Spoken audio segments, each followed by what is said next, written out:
Good morning, good afternoon, good evening, everybody.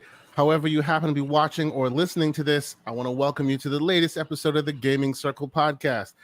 The podcast where this week, we have games to play, we have stuff to talk about. So I think we're doing good this week, right? And of course, before we get started, I can never do this properly. So I always appreciate it when I do this with my man, the man who's out here dropping. Too early for that, man. Calm down. Just saying. The man who's dropping updated builds every 5 minutes, Mr. Everborn Developer. How are you doing this morning, sir? I am doing all right. Before we get started, I'd like to give a special shout out to Jerry Mack. I do not see him much in the Twitter streets anymore. I don't think that's because he's not tweeting. I think it's because the Twitter algorithm promotes messiness. And if you're just giving normal takes, it doesn't surface that to you. It surfaces. And you know what? He's always out there with positivity. I see him all the time online. And that's why Twitter doesn't show his tweets to me. But indeed. I see Jerry on the point of general, one of our first supporters. So shout out to you, sir. And shout 100%. Out to Bunty. And Infinite Umbra and every yes. But on the point of Gerald Mack, I know, sir, I owe you a game. He's been trying to get me to play Contractors with him for a minute. For some reason, he and I couldn't connect on VR for a minute, but now obviously we can. I actually just connected to his profile a couple days ago. You will see me, good sir. I need a Sherpa for Contractors, so I'm definitely going to reach out to you this weekend, and we're going to play. It's just been family and all of that, kind of gets in the way. But needless to say, good morning, sir. How have you been this week and all of that? These days we don't chat as much as we usually do, so this is my opportunity to see how you're doing, see what's going on. In addition to Everborn Developer, what else have you been doing with yourself? That's really literally all I've been doing with myself, to be honest. Okay. Like if you ask when we get to the what you're playing right now, you know what my answer is going to be? The Redlands What will game. it be? Okay. Well, you know what? Let's get to what we've been playing right about now, like because we've been talking about. Your potential development of the beat 'em up. So you've started in earnest, full production, complete iteration. For those who probably know, he's been allowing me to check out some of the iterated builds and whatnot. So every day, every couple of days, either iOS or Android, I'm able There's to. There's at least like 5 iOS builds a day, and to one Android build. Yeah. Whatever. No, because okay. No, it's not that. It's not like. I'm because my day-to-day device is an iPhone, so I'm testing on that as I build, and then at the end of the day, when I have something that works, that's when I publish it to Android. So you are basically the stable branch. The iPhone. I'm the stable branch. Understand? Yeah. No, that's good, man. And there's a lot, and I'm sure some of us will be like, well, why can't we see it? There's work to be done, but there's a lot of updates being had, and every day, every time there's a new iteration you see, and something new has been instituted. So good on you, sir. I see the work is still going on. So I appreciate that you're getting it done. Hopefully, that before the year ends, maybe some community members in this fine community of ours will be able to at least play a vertical slice. If all goes well. Well, so I do want to talk about that. Yes, the community will be involved, and I want to, and I've been saying this for the last week, but I do want to involve the community in the development of this game because I have a mission. It's not just, hey, release a game. I think that we spend, as fans of this stuff, we spend so much time sort of commenting on developers and what they do, and we comment on the industry, and we have all of this shared knowledge, decades and decades of shared knowledge. And if we look at where the tools are today and look at what people have been able to do with 1- and 2-man teams, I think that more of us should be building games, even if they're 100%. Small.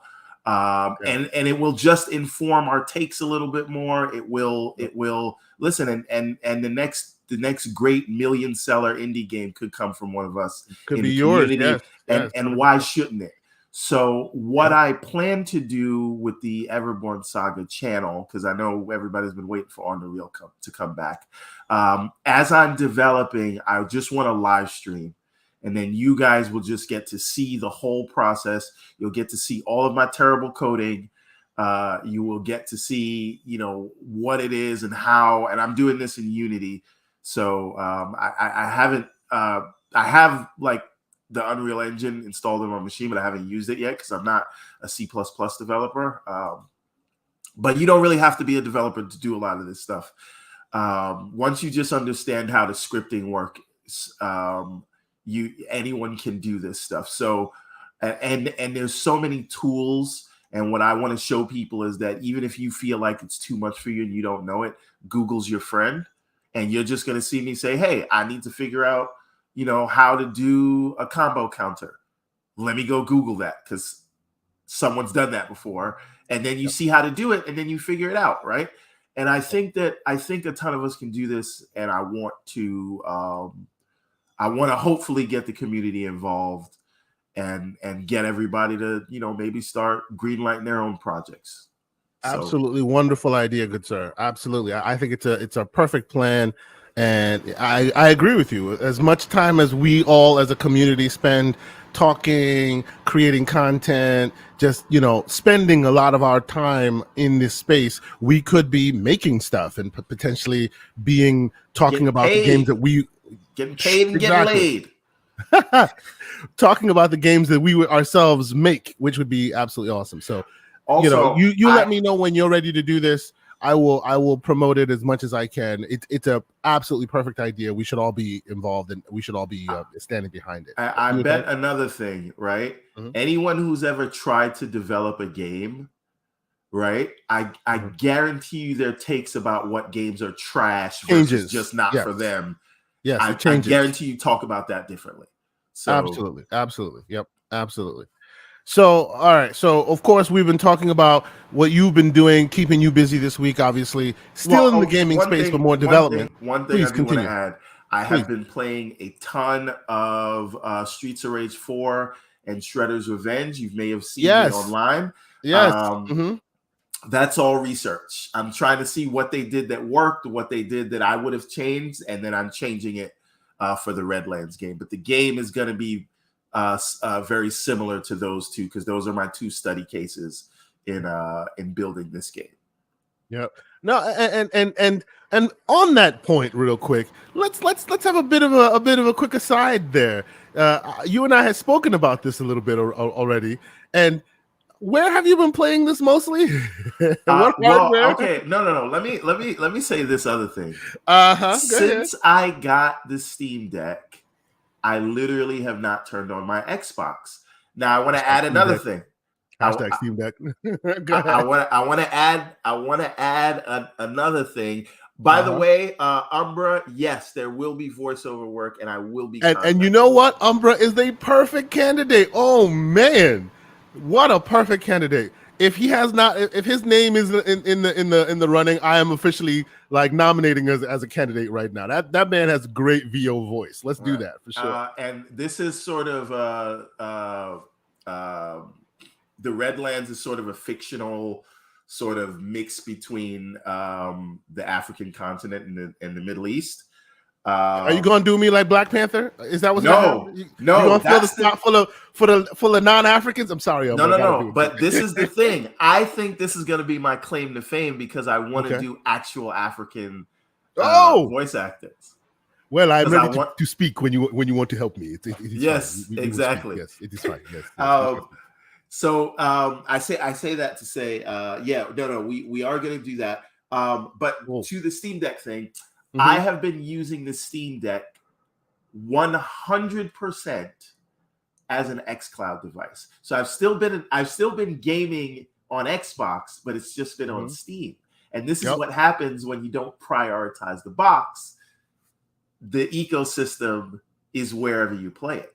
And I've been playing on the Steam Deck. It's unusual how good that thing works cloud-based, doesn't it? And I know unusual how good. I can speak to this because I have bought this is another thing. You may not know this, but Streets of Rage 4 is no longer in Game Pass. right? True, So I had been playing Shredder's Revenge in Game Pass, which, by the way, I bought Shredder's Revenge on the Xbox just because I just wanted to support. And by the way, me too. Xbox and Steam paid for them both, even though it's on Game Pass. Right. Because come on now, that's a game you're going to keep playing. Right. So now I've been playing it. Yes, Pixelbit G, you guys did tell me. I have been playing it primarily. I've never booted up Shredder's Revenge on an actual Xbox, never once. Right? Everything that I've played for Shredder's Revenge has been on the Steam Deck. Now I'm playing on the Steam Deck, and I said I also need to look at Streets of Rage 4 just for some references.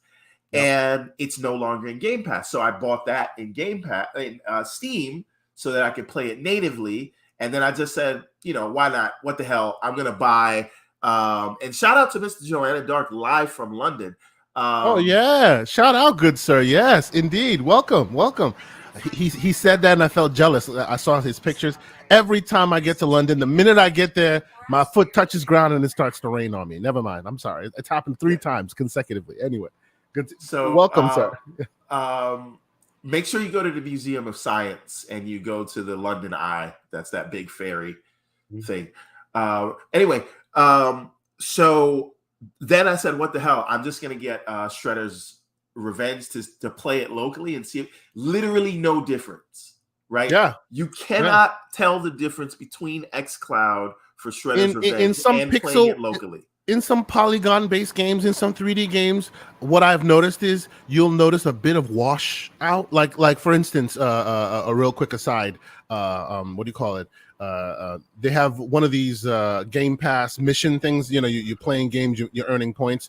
Chorus was one of the games to play. Which, by the way, that game is better than anyone gives it credit for. It's such a great game. I couldn't get into it. I bought it. And me either. In the beginning, I couldn't get into it. But once you get the controls down, it is pretty fun. It's like this open world kind of, but still dogfighting. It's really cool. Needless to say, I couldn't handle things coming, like bullets coming from everywhere. Try again. It is actually worth the play. And I will say, on your PC, the ray tracing is monumental, bro. It is beautiful. That game. It is so good. Anyway, it had one of those monthly reward things, right? So I'm like, oh, okay. Let me just. And all they want you to do is boot it up. So I booted it up on xCloud, right? Booted it up, playing it a little bit. Okay, I got it. And I'm just like, I was literally going to play for 2 minutes and then put it down because, hey, you're just supposed to boot it up and get your points. I booted up and started playing around. Now, let's be honest. Graphically, it's a little bit, and they have this clarity boost that they now added to the browser. So it gives you a bit more clarity and it gives you a bit more cleanness in the lines as far as the games you're playing. But where you don't see anything as far as where you don't get any kind of differences as far as latency, you do get that when you're playing 3D games as far as graphic fidelity is concerned. You can definitely see the pixel, the compression. Although, to its credit, as compressed as you see it, it still does not affect the graphic, the gameplay in any way at all. Even if it's pixelated, it's still smooth as butter. I actually ended up playing it last night. I played Chorus in the cloud, and then I was like, this game is pretty good, and downloaded it and played that for a while. And yeah, graphic quality, you'll definitely see the difference. But how it plays, especially with the controller, it is just as smooth as on xCloud as it is natively, which is, something to be said, because that's usually the sticking point, right? That's usually the thing that makes or breaks a game, the latency, and it is really, really good. So I can imagine what you're saying, where someone buys a Steam Deck and literally just uses it as their portable xCloud device, natively forever, until of course Microsoft comes up with somewhat of a better Windows-based device. Yeah. We'll get there. Well, that's a conversation for another day. So half of me says, as good as Steam Deck works, they definitely need one. But the other half of me says, look, it works so well on these devices, as long as they can put their dev team on cleaning up the rough edges, making the entry point not so herring for those who don't want to use a terminal, get a good working app going on that thing and just leave it as is. You don't need to spend the R&D dollars. You have a perfectly working device now. Everborn is still playing Xbox today on Steam Deck. right? They don't need to solve that problem. They've already solved it. Okay, we do also need to Mm. address this, and I think this is a very big controversy. Please. And I keep bringing this up, and Okay. you know, I haven't heard any feedback from Microsoft. Okay. Those Gregory Hines ass buttons on the Series X controller, tap dancing while my wife is trying to sleep and I'm trying to just get some gaming in. Tap, tap, tap, tap, tap, click, click, click, click, click, tap, tap. The clickety clack. Jesus This Christ. is actually from series. This is from the Elite controller too, not the new one. It is not a mechanical it's too much. Goddamn keyboard. It's too much. And the PlayStation. Let's be real. The PlayStation controller, beautiful. You don't hear any. You could be wifey can be asleep right next to you. She doesn't hear a thing. Exactly. Play Xbox controller. Good luck with that. Good luck with as that. a church mouse. Yes, and Steam Deck is actually pretty good with that as well. It's not so clickety clack. It's great. You know what's still and people might say, well, why didn't you play xCloud on your phone? Because come on. But the what do you call it? Buttons are very clicky too. The backbone buttons. Yeah. I haven't been a fan of them. I will say the Razer Kishi for all my Android heads out there. The Razer Kishi buttons are not too not too clickety, but the adverse effect of that is the triggers are also kind of mushy. So there's the Kishi right here. The controls are fine, but these tend to be a little mushy. So I feel like you're either getting too clicky or you're getting not so great control scheme. But needless to say, so you've been using your Steam Deck as your play when the missus is asleep next to your device, right? Yeah, which is the only time I get to game because busy guy, work and life and all of that. Exactly. Indeed. So, okay, let me tell this funny story, and then we can kind of get the show. And a quick aside, real quick. We don't have to go too much into it. Continue your story, but as you see, what do you call it? On the screen, Spider-Man PC version. Yes, I am playing the PC version. Awesome game. If you haven't played it, play it. Even on Steam Deck, it's actually pretty darn good, except there's a trick to it. But we'll get to that. Continue, sir. Yeah, so I have in my household 2 Series X's, 2 PS5s, maybe 3 if my son still has his PS5. But 2 PS5s and a Series S for the girls, right? Bunty, I got you. Don't worry. So I got the living room, so I got the ones the main ones are the ones in the living room, right? But I would be up gaming until 3 a.m. or whatever. And then the missus is like, every time I wake up in the middle of the night, you're not there. You're in the living room playing games. Oh, so the struggle is real, brother. The struggle is real. I said, all right, no problem. I will. I'll get an Xbox and I'll get a PlayStation for the bedroom, and then I'll just play in there. And then if you in the bedroom, I might be gaming, but I'll be right she's next like, to you. No problem. It's all good. But the minute that conscious wifey falls asleep, and I'm not talking about yours right now. The minute the conscious falls asleep and she hears the clickety clack, the subconscious one wakes up and goes, turn that noise off. What's wrong with you? The evil eyes come out. I'm just saying. Right, and that was the problem. So then I started gaming in the bedroom when I was playing the PlayStation. Yep. It was fine, but I'm only on PlayStation for when they got an exclusive out, so I don't means play it a lot. We have not been on PlayStation for a while now. Yes, right. But we will when God of War comes out, though. I'll tell you that true. Now. But indeed. So the PlayStation, all good. I come back to the Xbox. I get the eyes are red in the middle of the night, 2 in the morning. Right.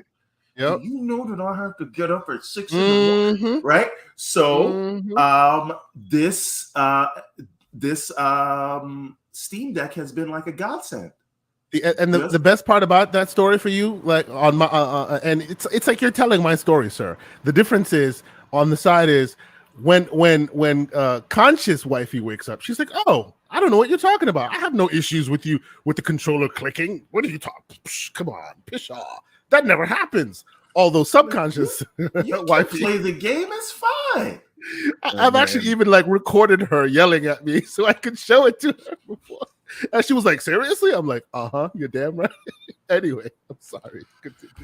Yeah, so shout out to the Steam Deck and xCloud. Oh yeah. And I really think I would love like an actual Microsoft or Xbox official handheld that found a way. We've talked about this, found a way to do the games locally. I say you do it via the Xbox One. You can do it locally. There's no reason you can't do it locally because all the games that are but think about it. All the games that are on Game Pass are the same games that are being used that Steam is using Proton to play. So all you'd really need to do is just create a native Game Pass app, Windows-based native Game Pass app on Steam, right? Officially mandated, officially like sanctioned by Valve, and then just leverage the Proton. Obviously, Microsoft would have to, leverage the same Proton methods that Steam is, and Proton is open source. You can literally install SteamOS on your normal PC and leverage Proton yourself if you want to use Linux instead of Windows. Anyone can do it, right? It's just Steam is doing it right now.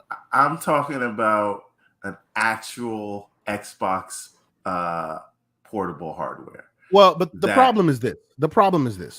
If we're going into it, let's go. Yeah, we're gonna let's do it. Let's do it. If you do that right now, right? Let's assume now. Are we talking about something that Valve made or Microsoft made? I'm talking about something that Microsoft made. Okay. Right. Okay. That changes the equation. Here's my solution, right? Because a lot of there's been some issues saying like, oh, you could never shrink down, or at least no time soon. Oh, and shout out to Mr. Joanna Dark. Check his comment, his recent comment from my audio listeners. Since Valve said they'd be able to license the Steam Deck tech, we can see an Xbox branded Steam Deck, just like Xbox branded Jawbone or Razer Kishi, which is branded Xbox or whatever. They could literally do that. Hold on a minute. Wait a minute. I'm listening. We should be asking you that, Mr. Joanna Dark. Why are you asking us? No. The words of Joanna Dark represent Joanna Dark and Joanna Dark alone. Stop that. Okay. Let's not go there. But you understand what I'm saying, right? Like we've seen this in the market already, right? We've what was the one what's the iOS version of this again? I forget the name of it. I keep saying Jawbone. What's the name of the device? The Backbone. Backbone. I'm sorry. They recently just released a PlayStation version of it. Have you seen that one? I did. It's literally just white. It still doesn't have USB-C, so I don't True, it does not have USB-C, and I don't know what the problem is. Why they can't handle? I guess the point is, like, since it's a device that can be licensed, right? Obviously, Sony most likely went to Backbone and went, "Hey, make one for us," and all they did was just make it aesthetically look like a PlayStation version of it, right? I can imagine. Look at the Steam Deck, same idea of Microsoft going to Valve and saying, "Hey, make one that's Xbox branded." Now, I suspect in that respect, they would most likely work with the dev teams at Microsoft, at Xbox, to then create like an interface that would then, in addition to whatever branding they do on the hardware, they would also have a UI. Obviously, they wouldn't rebrand Steam, but they would have some kind of Xbox specific UI that they could help, take it to that next level. Here's the thing. What do you call it? If something like this were to happen, right, I think you utilize Windows' new store, which can have other stores in it. So Steam would still be able to offer offer their users access to their store, but you I don't know how this works. And Microsoft is definitely not. Okay, let me tell you what I thought, the way I think this works. Sure. And we can move on, but continue. Yes. The way I think this works is, and we've talked about this before, and you're going to tell me about power consumption, blah, blah, blah. But let me finish. Let me get the thought out. Let's see what the audience thinks. So our first pass at this, you and I both agreed it should be basically Steam Deck in terms of specs, and you will run the PC the PC build, yes. Right? Yeah. But you will not get the benefit of your whole back catalog and everything that you've purchased, right? Yep. because of the So fact that you're running the PC build. Yeah. right, because this is a recent occurrence that Microsoft is doing. Everything that they make for console comes to PC. And then what about other developers, and what about developers who are not doing cross-buy for their games? So you run into this problem where now you're using this portable Xbox device and you buy something and you may have to buy it again if you want to play on the console. So the business model doesn't actually work right there, or it becomes confusing, which is a reason not to do it, right? We're on the same page. So how do we solve this? The other problem is people will say, make it shrink down a Series S. That way the developers don't have to do anything different. And to that, I say, well, everyone has said, technical people, you can't shrink down the Series S. You can shrink down a Series S, but if you do shrink down a Series S, then you have to deal with, that's right, then you have to deal with battery life issues. Yes, 100%. So now the next option is this device would effectively, same specs as the Steam Deck, but it would run games that were profiled for the Xbox One via emulation, right? So the idea is not emulation. Sorry, using the hypervisor. Yeah, right? Which is emulation, but yes, yes, I hear you. So the Steam Deck definitely has higher specs and can do hardware-wise anything an Xbox One can do. 100%. Right? Yeah. So if you can utilize the hypervisor to do that, then you can effectively say anything that plays on the Xbox One will play on this device natively. And then anything that's next gen only, that will be xCloud. And you'll just have it built that way. And so you'll be able to play your entire library. And most games, at least for the next couple of years, are still going to be coming out like brand new games for last gen hardware, just because chip shortage and whatever. So, Mr. Pixelbit G, I hear Pixel in the chat already saying that then you'll get no current console games.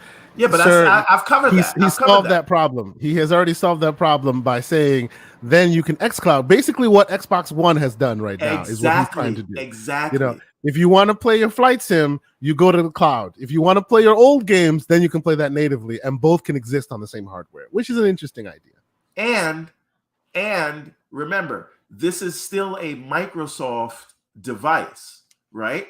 So on top of utilizing this this hypervisor tech to basically emulate the Xbox One on this hardware, and you can also say, hey, this thing is still a PC. Yeah. You can still install Steam, or your next gen games can just be running on the PC versions. Yeah, absolutely. Yeah. So you actually still, I just thought about that right now. You'd still be able to run these next gen games locally. Well, you would, but remember, we're also talking about minimum specs, right? We're talking about minimum requirements. Because on console, because on what do you call it, PC, they don't really profile. They give you minimum and maximum specs, right? Minimum, maximum profile specs. So, like that was the big reason why Steam Deck people were worried that, hey, how long will this last? Because even though it's a powerhouse of a device as far as GPU and CPU are concerned, in the next few years, it will be overspecced, right? It'll be outshined, right? And obviously, because Steam has such a huge library of old, new school, indie games, things like that, so it can still be relevant even if it's not able to play your Cyberpunks of the world, right?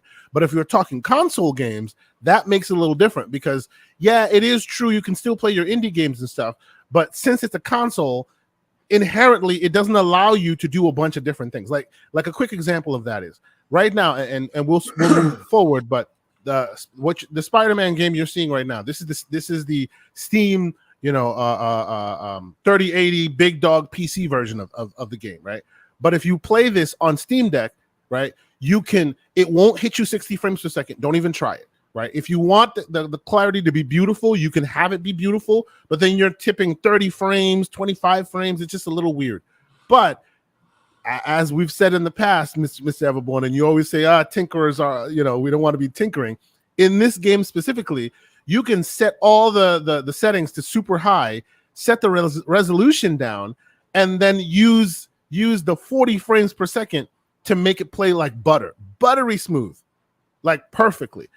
To the point where I've even seen some people doing comparisons, when this game came out, and they're doing like their PC port comparisons and their PC performance tests. Even like some of the quote unquote professionals who are on here with great YouTube channels did not do that. So when they play it natively, what they're showing you is terrible anti-aliasing, horrible graphics, basically showing you the Steam Deck at its worst because they didn't do any of the tinkering. But the minute you do the tinkering, it's beautiful and it looks as good as this 4K image that you're seeing here on the screen. So it's just one of those things where as long as tinkering is required, you'll never be able to get the console-like experience that I think you're looking for. But that's okay. You know what I'm saying? Like, I know you're trying to fit the round peg into the square hole, but in this specific instance, I don't think that exists. Listen, in the same way the Steam Deck has the Steam version, but you can do whatever you want in the background by plugging in that mouse and keyboard. Yeah. You need a good enough standard experience for the casuals. True. And I think what I'm explaining covers that. Well, Steam is still working on that. Steam, I'm saying what I'm talking about for an Xbox device. It would work for Xbox. I think what I've explained, that's good enough for the casual. And then because it'll be Windows-based, you should be able for you to do anything else.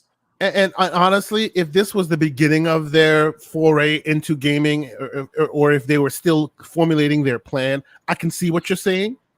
But since they're further down the line with the plan, and you see that they're already, you see their plan. It hasn't materialized yet, but that's because game development is hard and takes time and blah, blah, blah. I honestly don't see them doing that now because they already have a good plan moving forward. But I do hear you on that. And hey, you never know, right? We as Steam Deck becomes the topic of many conversations, there is a world where you will see the powers that be, the wallets open and say, hey, maybe we should look into it. And on that note of hearing the zeitgeist conversation, let's pivot real quick before we move forward with the games we've been playing. Let's pivot real quick and talk about Multiversus. Okay, I did play that. Yeah, did you play the account yesterday, and I played this morning because you only. And for those watching, you can see it on the screen here. I went through the tutorial and I did a quick round. Just a quick aside, and for those, you can get your pitchforks at me already. You can come at me with your pitchforks right now. I'm not a big Smash Brothers kind of person. I'm not. I never have been because I'm of the Mortal Kombat ilk. When the time came, I chose MK. I chose Street Fighter back when the debate was being had. So a lot of the mechanics of this game is literally, let's be real, a Smash Brothers ripoff, right? That is the derivative way of saying it, but it's with different characters, different IP. So people were really loving it. They were talking it up. It's a free-to-play game. Shaggy grabbing sandwiches and smacking people with it. I was like, okay, let's give it a shot. What is your opinion, Mr. Everborn Saga? I'm sure you played at least one round, right? I played 3 rounds. Okay. This morning. What is your opinion so far of what you've gotten to play of this game? It's fine. So I played like team matches, and I feel like I had no idea what was going on because I'm old.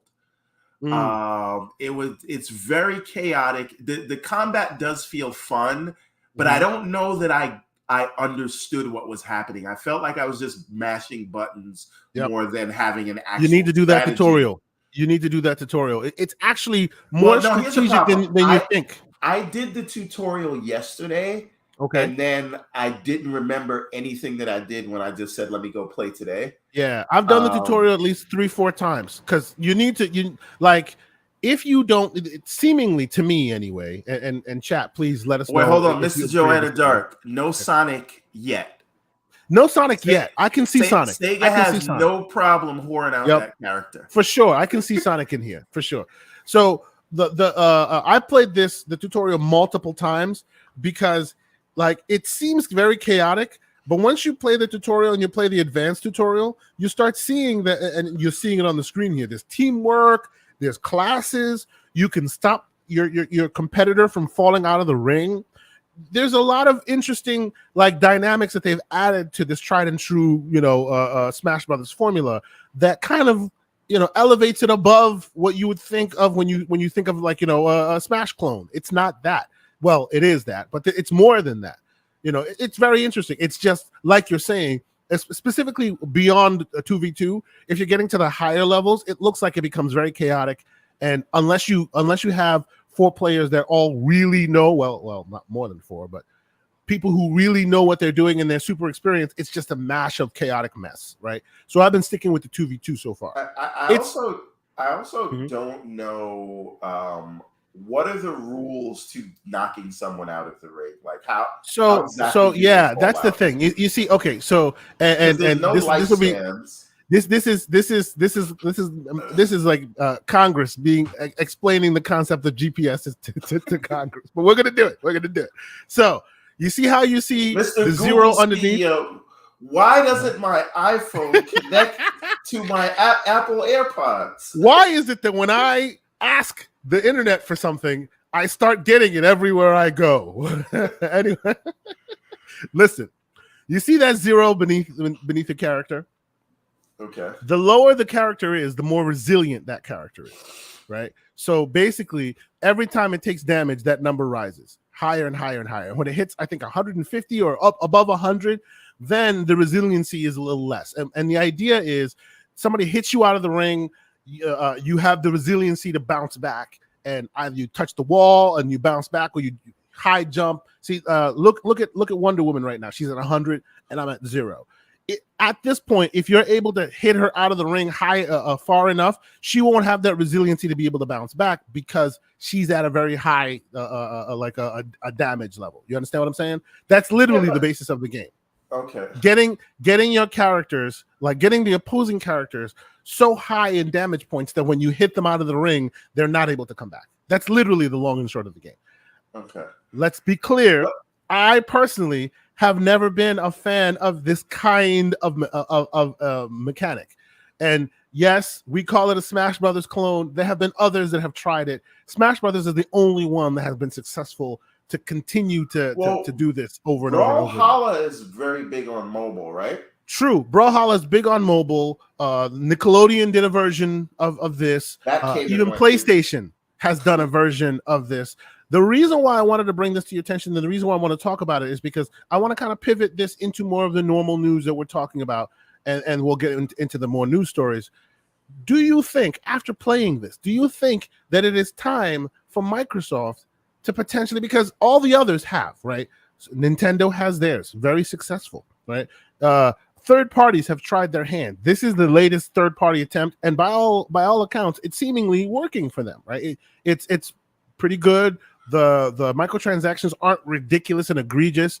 There is a chance you can get more characters by just playing the game over and over again. All of the various platforms that we enjoy seemingly have tried their hands at a IP driven like game where you bring disparate things together. So does this entice you to thinking that maybe Microsoft should follow suit? What's your thought? The short answer is no, but the long answer is no. No. Okay, no. But seriously, I don't think they should do it. However, I do think that they should listen. The ecosystem is an ecosystem. Iron Mike is in the chat saying Power Stone type game. Microsoft IPs would be pretty cool. How about I'm with you, Iron Mike, but how about just a new Power Stone? I'll take a Power Stone 3. Yeah, right. But you can't go to Microsoft for that. You can't yell at Microsoft. No. I can go to Capcom for that, and then Microsoft. True, you can yell at Capcom for that for sure. Stop. No, but seriously, I think that we have to. It would only work for Microsoft, and I think this is the reason it didn't work for Sony. You have to embrace what you are, right?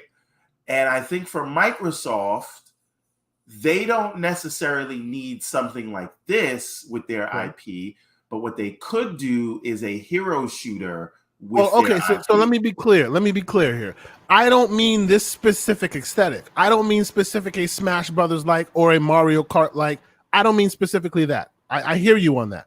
I mean like for my olds out there, I mean an Unreal tournament with Microsoft with Xbox characters, or Honestly, I an think Overwatch with right, all a bunch of exactly. Xbox. Yes, something like that. Yes, that A thing because that then brings all different IPs from different eras all in one, almost a Fortnite game, but not the Fortnite no, game mechanic. I think Overwatch is the way to do it, right? Yeah, And listen, there's also what's that game Ninja Theory did that was interesting but then fizzled out as soon as it launched?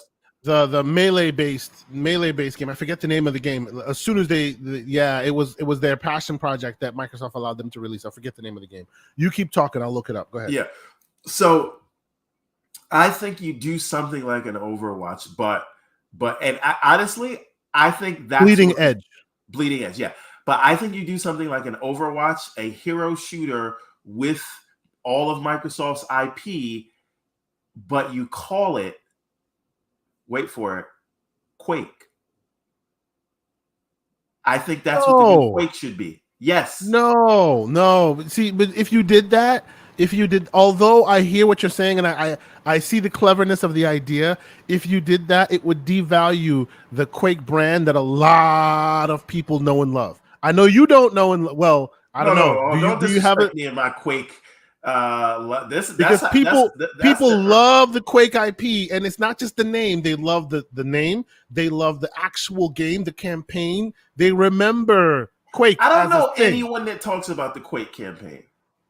Yes, you do, Mr. Boomstick XL. He's completely all like bring Quake back, change the protagonist to female, but bring it back. Same game. There are people who remember that game fondly. You know, it is what it is. It's like what they did to Prey. Remember OG Prey? Remember they took OG Prey and then they Bethesda redid Prey. And although the new Prey was beloved and it's good, people like it. There are people like me who remember the OG Prey and go, yo, that was a better game than the new Prey, in my humble opinion, right? So it's always a risk you run when you take a name and put something new on top of it. You know what I'm saying? All I remember from Quake is when we used to do it multiplayer, but sure. Yeah. But anyway, fine. We won't use Quake for this. Even though Pixel Bit is on me. Disrespect the Quake fans, bro. I'm saying for sure. They come with the pitchforks, bro, for sure. All I'm saying, right, is if you can't just bring back Quake and then have it just Goro saying call it Sonic. Don't disrespect Sonic, bro. Yeah, there you go.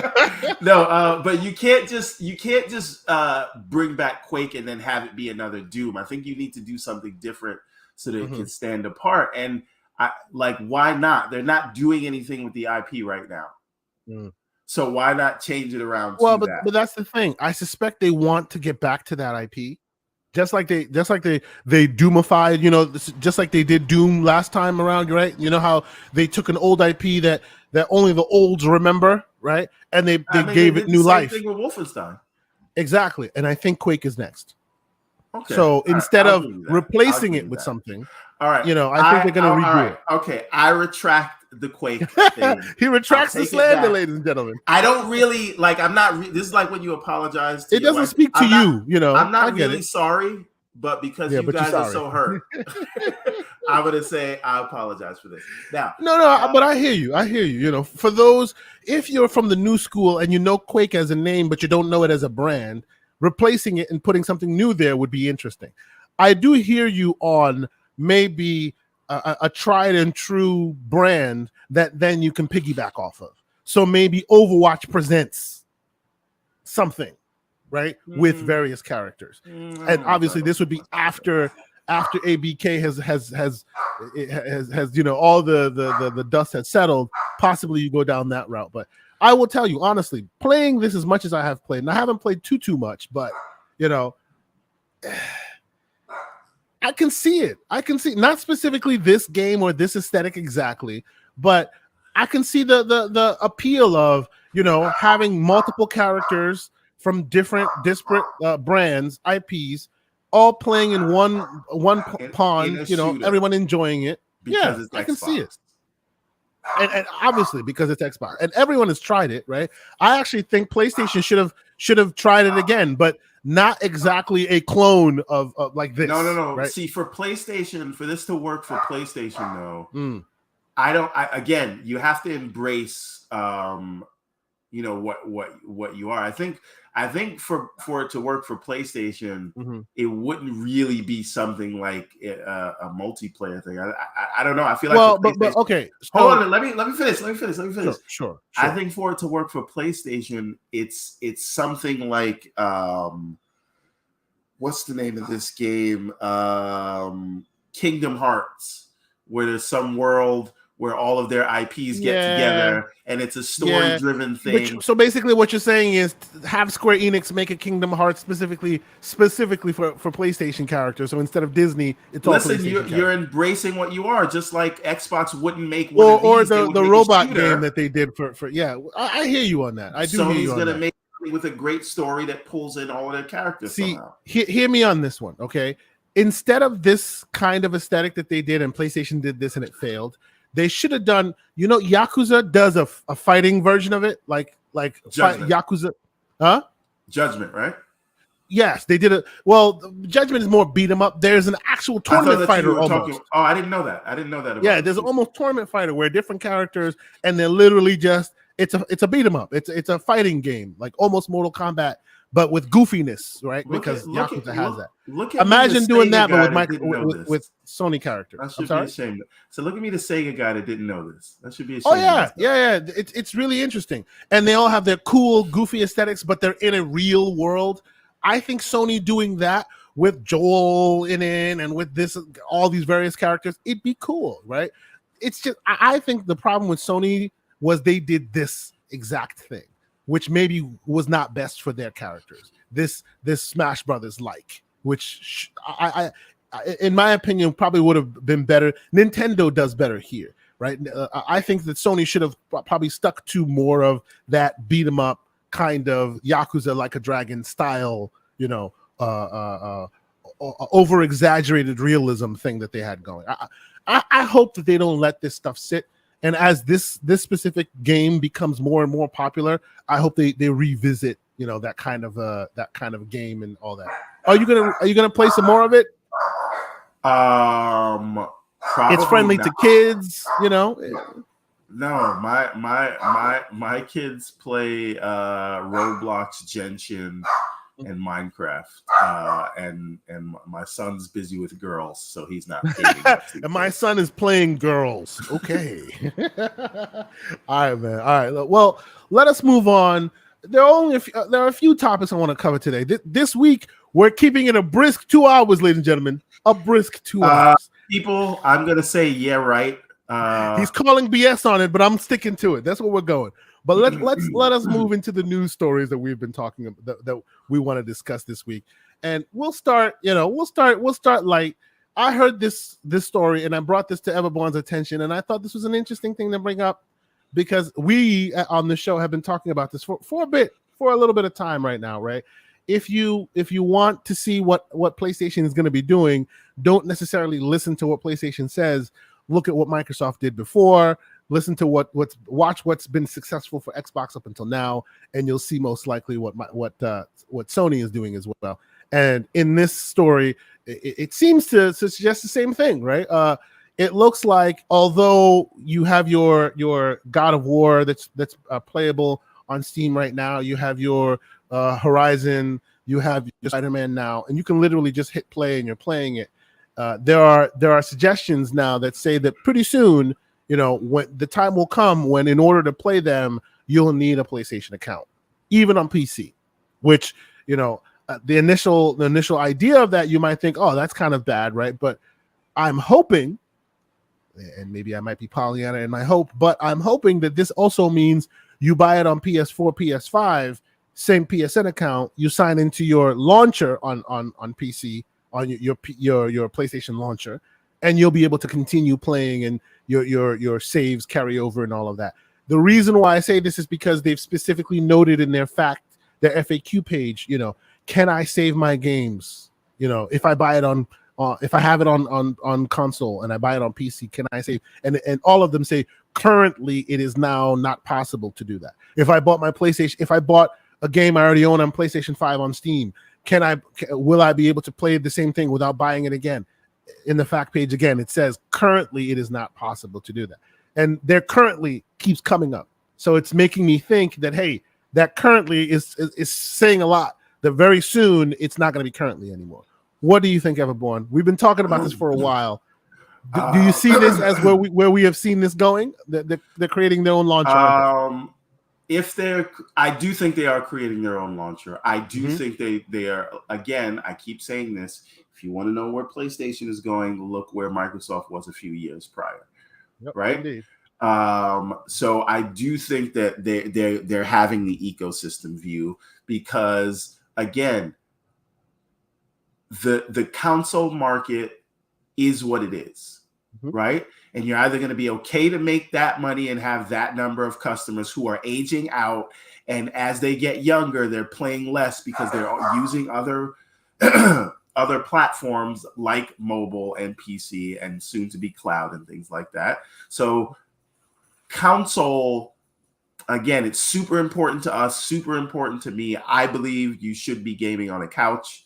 I'm not a PC gamer or whatever, although I'm over here on the Steam Deck every night, but that's neither here nor there. The point is, the console is a sinking ship. It's a slow sinking ship, but it's a sinking ship. I mean, it's as much of a sinking ship as a record player is. People still have record players. It's not ubiquitous. Huh? Enthusiasts do. Exactly. That is exactly the point. But do you want to be relegated to an enthusiast market? No, of course not. Of course not. But I guess I point that out. I point that out because although you, Microsoft, don't want to be regulated to that market, you, gamer who enjoys native experiences, don't have to worry that it'll go away forever. It'll always be there in one way or another. Right, but this is not a because the minute you say that, look at Gabe. Exactly. Here we come. Exactly. This is not. So you have to be specific when you make these statements. It's going to evolve, but it'll be there for everyone at some point.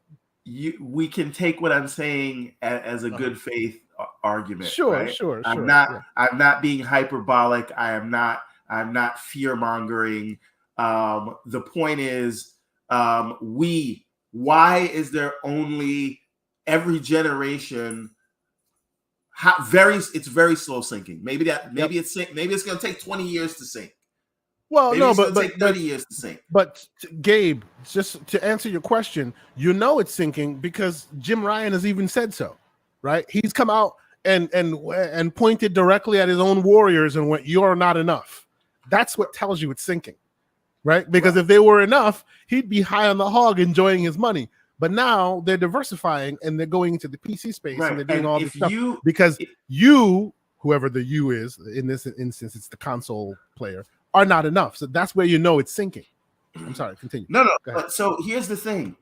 They are looking at the trend lines. Doesn't matter how much me and you love the console, right? Yep. They see the trend lines. They see where things are going, right? Yep. You every generation of console sales, you have about 250 million consoles sold. 250 to 300 million. That's the size of that market. It has never gotten bigger for the last 30 years. Indeed. Yep. Right? So you're either going to say you're comfortable with that amount of people who, again, are getting older. And then there are new people replacing them, but that number never grows. Right. But even those new people that are playing them are not as beholden as you and I are to the specific hardware. So this is not about a tomorrow thing. This is about positioning yourself for the future. The console is important. Today, do you want to get caught with your pants down? No, you don't. So 100%. If and when the market takes a drastic shift, then you need to prepare for it. And what they're doing is slowly and smartly, some might argue not, making those moves while still maximizing the importance of the console, but they're moving forward in such a way as to hold their consumer. Yes. Just saying. But they're moving forward and holding their consumers' hands, their customers' hands, and they're going to slowly introduce this thing. And by the time it happens, they're used to it, right? Yep, 100%, 100%. So PC is first, cloud is next, right? All those things are gonna happen, and at a certain point, we all know this, it is going to be the battle of the ecosystem in the same way that Netflix battles Disney Plus in terms of viewing hours. And the interesting side to what you're describing here is the way Microsoft has positioned themselves in the market. They will never have to drop consoles.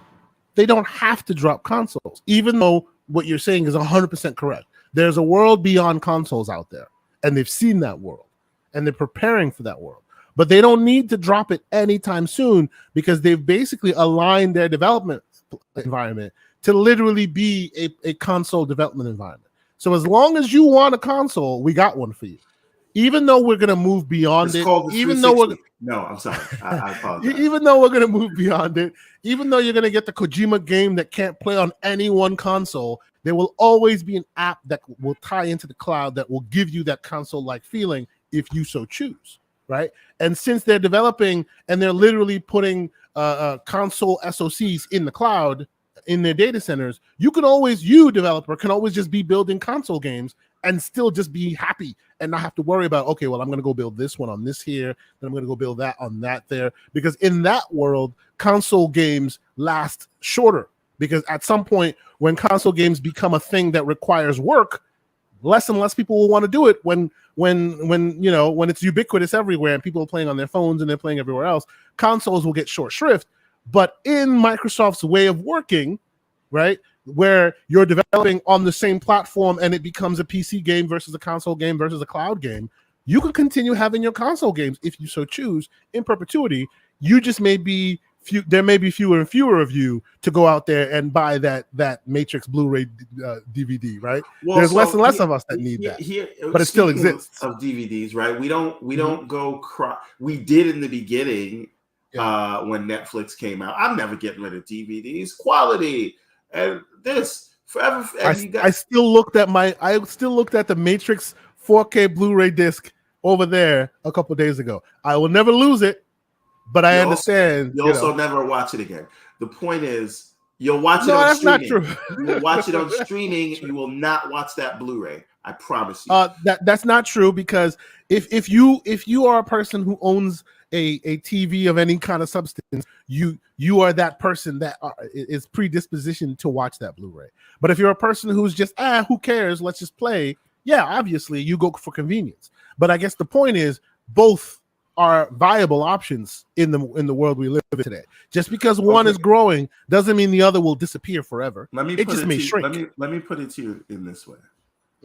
Would you, in your right mind, walk up to someone who doesn't own a DVD player, right? An avid film lover. Would you tell them that they're not a real fan of film?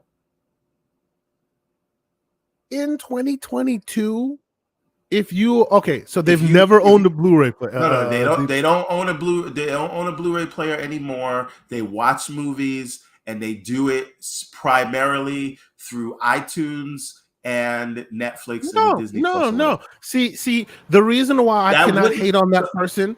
The reason why I cannot hate on that person, and real quick, by the way, Mr. Everbone Saga, I will call you the carpet because you probably still haven't seen Everything Everywhere all at once, but that's neither here nor there. The reason why I won't call that person to the carpet. I haven't seen Top Gun yet, buddy.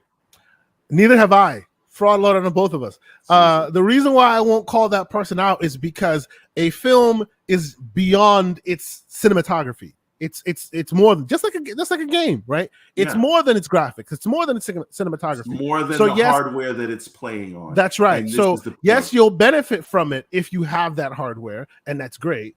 But just because you don't have that hardware, just because you watch your movie on a screen while on a flight on a teeny tiny screen, doesn't mean that story hit you any less. right? Yes, it's not the optimal way of viewing it or whatever.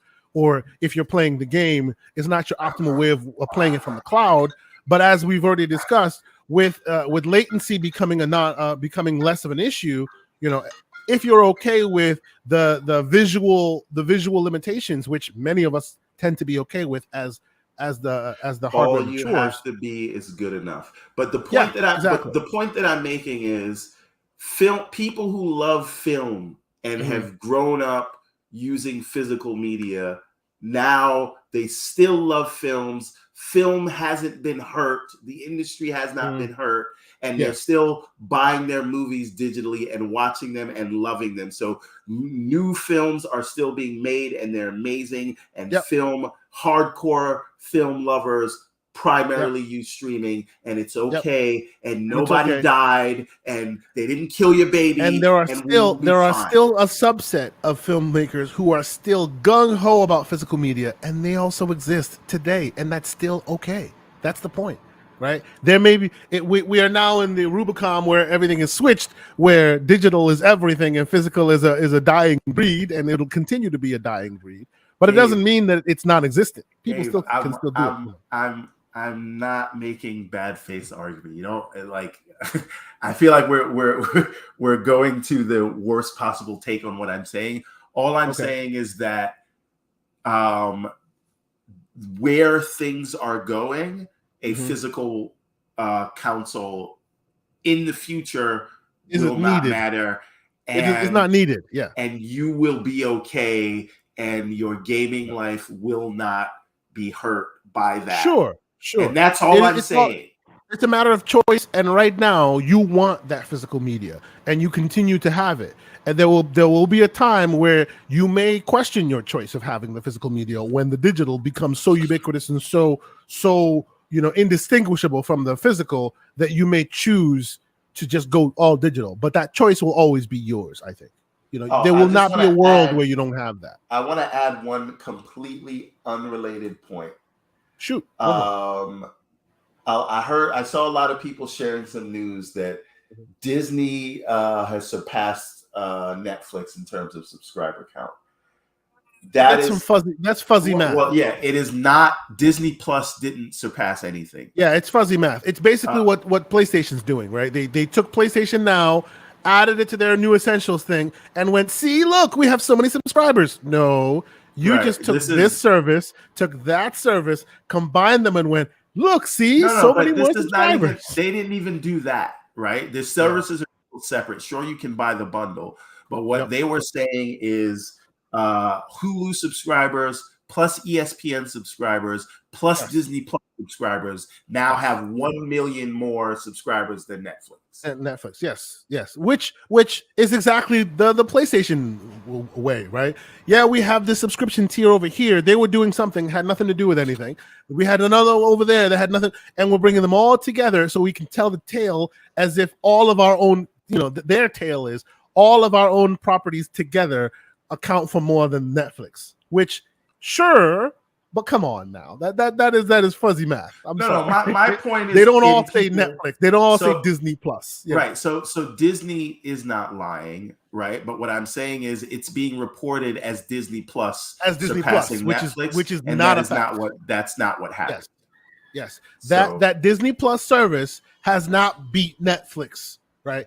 The incumbent is still the champion. Yeah, they have all these other things they've bought. Yeah, you have your ESPN, which will never die, right? But ESPN will never die. It's never died. Even before Netflix was a thing, ESPN was around, gobbling up money. Well, the scary thing is they announced this, and at the same time they say, by the way, hey, now that you're all hooked on Disney Plus, by the way, price by 37%. That price that you are used to is going away, and it'll be replaced with the same one. And you'll get another one for $8, but with ads. Right. So if you want to keep paying what you're paying, we're giving you ads, you're going to pay more. You're going to pay the asshole tax to get what you already have. And what are you going to do? Not watch Disney Plus? Exactly. Of course not. What are you going to do? Get rid of your babysitter? Pshaw. No. So yeah. So let us move forward. But This is I think a viewer, you will start noticing. I call this episode The Game, and I think you'll understand why. They're all playing the game. That's what this is. This is the game that everyone plays. Mm-hmm. Activision, and I know it's going to come up, but I just want to prime the pump a little bit. Mm-hmm. Activision is a $70 billion purchase. They're going to have one of the biggest must-have games in the service. Mm-hmm. They're going to have an influx of subscribers because of that. And that's before you add the Riot perks and the the World of Warcraft stuff and synergies that they find. Is this, looking at what Disney Plus did, the perfect storm for them to raise prices? Every company does it as soon as they feel like they got you by the balls. Soon as they turn into Sonny from Bronx Tale and say, now you can't leave. It is a strategy. Oh yeah, I know. It is a strategy. We shall see if it's a strategy that pays off for them. Because I won't out of left field just say, oh, it's terrible, because it is a strategy. It is a strategy. You get them hooked, you got them by it, and then as soon as you got them by it, you go, okay, now you need to give me more. The crack dealer says the first hit is $1. That's right. And that's what's happening here. Right. Here we go. But remember, that is not the only way that business is done. That is a way business is done. I don't think that's the only way business is done. Is it a shrewd move? Is it on the edge? We shall see. I do think it's a kind of borderline, but we shall see. We shall see. I think, I honestly think it all depends on their competitors. If their competitors don't offer them real competition in that space, then yeah, they'll get away with it. But if they if they do offer competition, like real competition, it might not work out for them like they think. Well, here's the thing: PlayStation Plus is already $18 a month with no day and date. With no day and date, yeah. So doesn't that give? And now you have rumors. Now you have rumors of Xbox Ultimate, Game Pass Ultimate coming out at $25 a month for 5 accounts. That is a way to raise it, and again, all those people will be doing microtransactions. Yeah, $25 a month for 5 accounts, but that makes it $5 per account. Yeah, which is a great deal, like insane deal. $5 per account. Now, the thing is, I think you can't raise the price now because you don't have the content to back it up. True. But if they actually do get to a place where they are delivering on that dream, which is a AAA every quarter, maybe every. Yep. Then they definitely then there is a world where they can, but because you're not going to leave.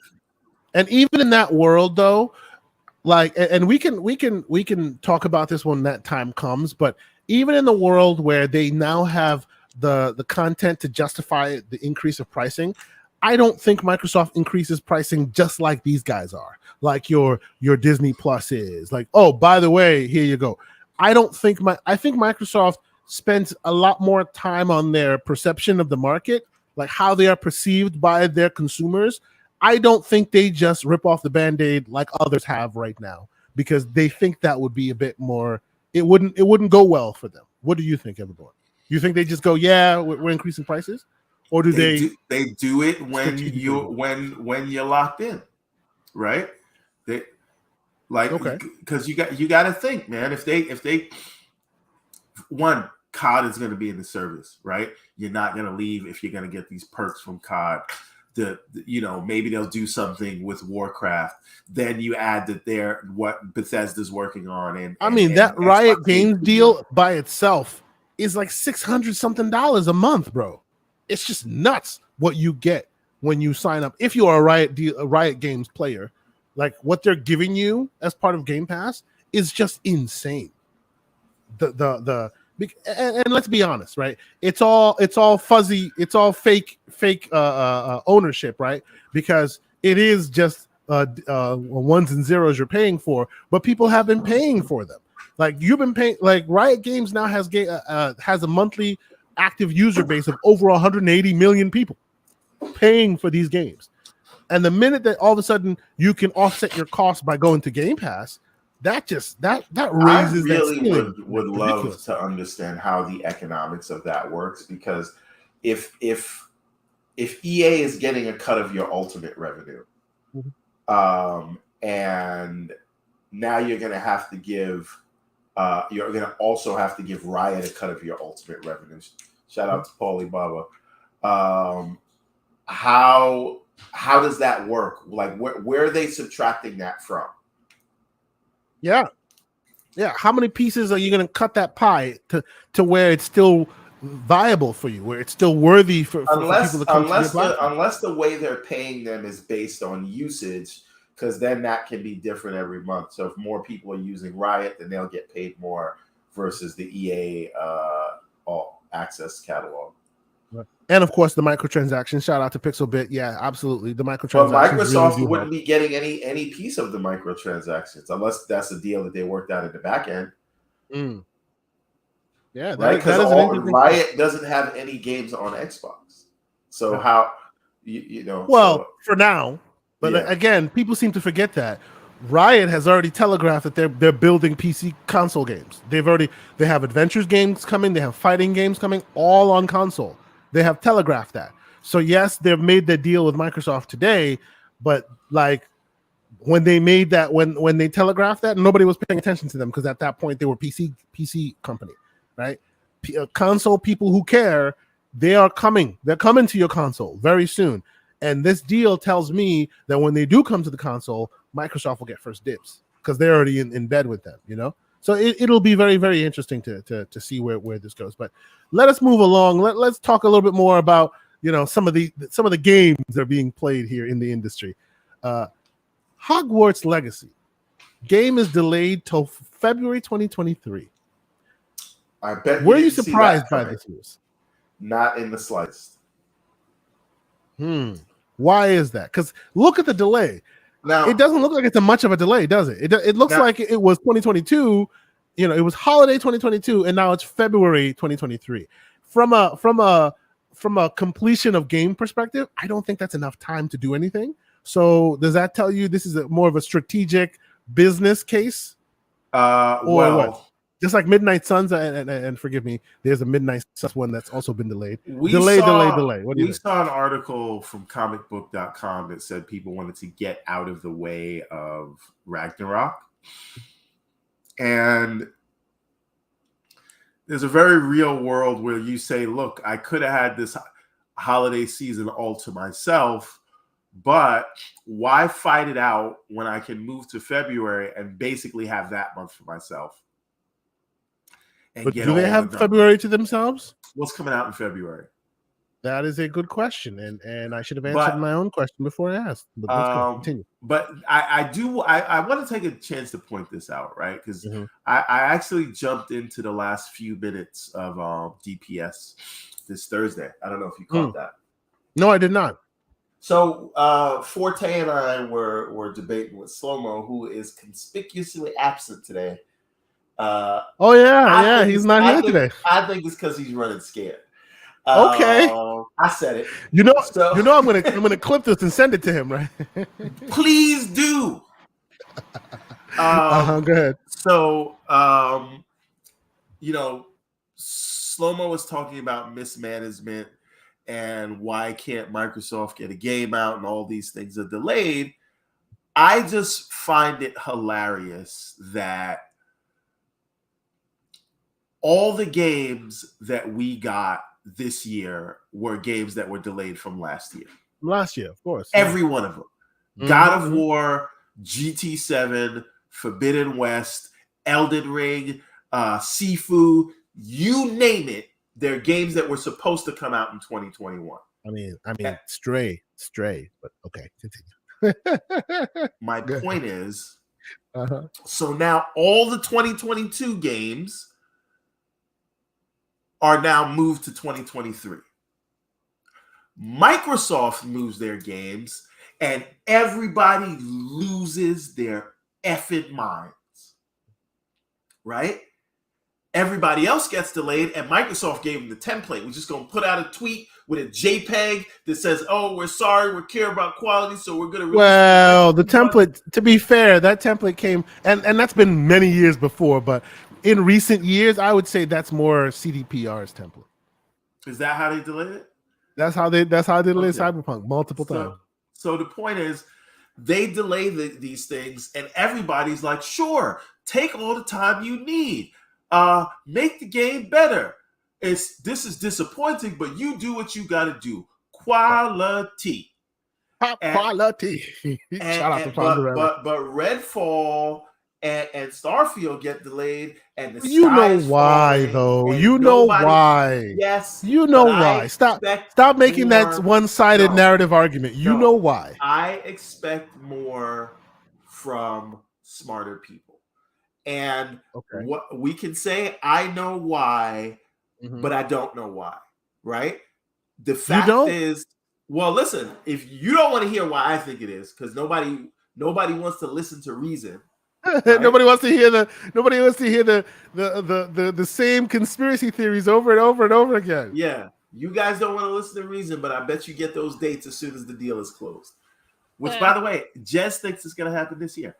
So he's come to the 2022 camp. Yeah, he got slothed yesterday. I remember. Yeah. Go ahead. So the point. Oh, absolutely, Gotham Knights is going to be. I heard that the Sega said that nope, we're not delaying Sonic Frontiers. But I'm saying all that to say, everybody says. They pretend that they care about the effect that COVID had, and then in the very next sentence, they're like, well, why is this delayed? Right? If you are not a studio that was already set up for remote work, you were hit hard by these things. And so that is the reality of what's happening. And J-Mo Money, I'm with you, brother. I'm with you. I don't want to be with you. I don't want to be on the trip, but it's just all of it seems to be pointing in that direction, and he cannot be right, sirs. Ladies and gentlemen, this man cannot be right. I'm sorry. A broken clock is right two times a day, and he is still broken. I'm sorry. He's broken. You don't want me to be right, but because he's broken. He is broken. You know the aftermath if I am. He is broken. But yeah, so Hogwarts Legacy, which people were like, hey, between Hogwarts was one of them, and Gotham Knights was another one. These are the few we're getting from a third-party perspective that would save, quote-unquote, save 2022. One less game that's saving 2022. You already had Elden Ring and Forbidden West. 2022. Everybody, in March, everybody was like, yo, this is the best year of gaming, and I don't know when. Gamers are fickle creatures. Stop it. They are fickle creatures. Right. You know, what have you done for me lately? When was the last time you, Everborn, played Elden Ring? There's a reason I'm not playing Elden Ring, and you know that reason. Yeah, but still, at the end of the day, it's not the same game you're going to play for the rest of the year, right? As much as it engulfed you. I literally could, because in all the hundreds of hours that I put in, there's still a ton of stuff that I haven't seen. You hadn't seen, and I had to stop myself from playing New Game Plus. So, but I hear. And you see this, by the way, the Nintendo Switch launch date will be revealed soon. Meaning, Switch doesn't even get any benefit of a date at this point. It's like, what happened to Switch? And I haven't even started Forbidden West yet, so I got stuff to play, no matter what. Yes, you do. Yes, you do. Yes, you do. Yes, you do. Okay, but all right, I thought I'd bring this up because this still, you know, the delay culture, the world of delays doesn't seem to leave us alone. We're still knee deep in delay world, and it's seemingly not stopping anytime soon. I expect 2023 will see a lot of delays as well, not even from a technical perspective, but more from a hey, we have too many games, so not enough schedule. Are you saying the booty was right when he says he has too many games and he doesn't know where to put them? Is that what you're saying? No, that's not what I'm saying. I'm saying because what if he was referring to 2023? But what about 2022, sir? If you release something in 2022, maybe 2023 wouldn't be us. They're trying to get us COD and Diablo and Overwatch. Whatever, man. I didn't ask you for COD and Diablo. I didn't ask you for COD and Diablo. I asked you for making sure that Redfall releases in the summer when you say they will. But that's neither here nor there. We will move on. Did you ask Warner Brothers that?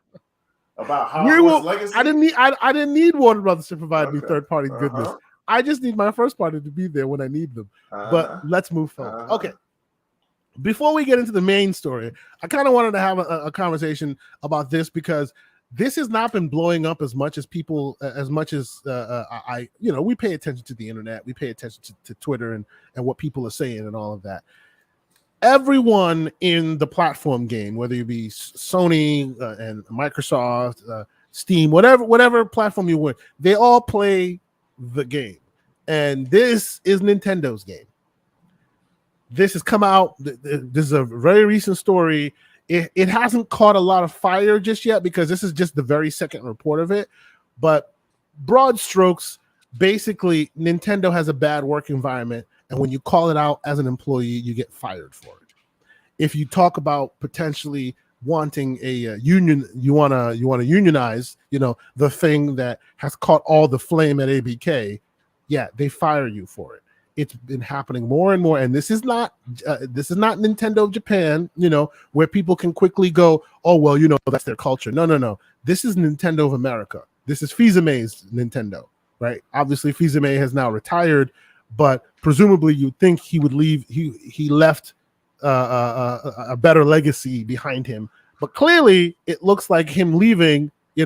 Bowser is out there doing some interesting things. You mean I don't know how much of this you've seen in the Mario game? That's right. The villain in the Mario game is running things. And what is the first thing? What is one of the secret things you hear? They are shutting people up from telling you how bad their work environment is. I want you to understand that this is literally like, okay, the new CEO of Sega is Robert Eggman. Right? Yes. What is going on? 100%. Yes. For some reason, don't know how it happened. It is what it is. And this specific news story hasn't really caught too much fire, but it's the reason why ABK ended up where ABK is. It's the reason why people will put a target on their back. It's the reason why Ubisoft has been in conversation for many, many, many years now.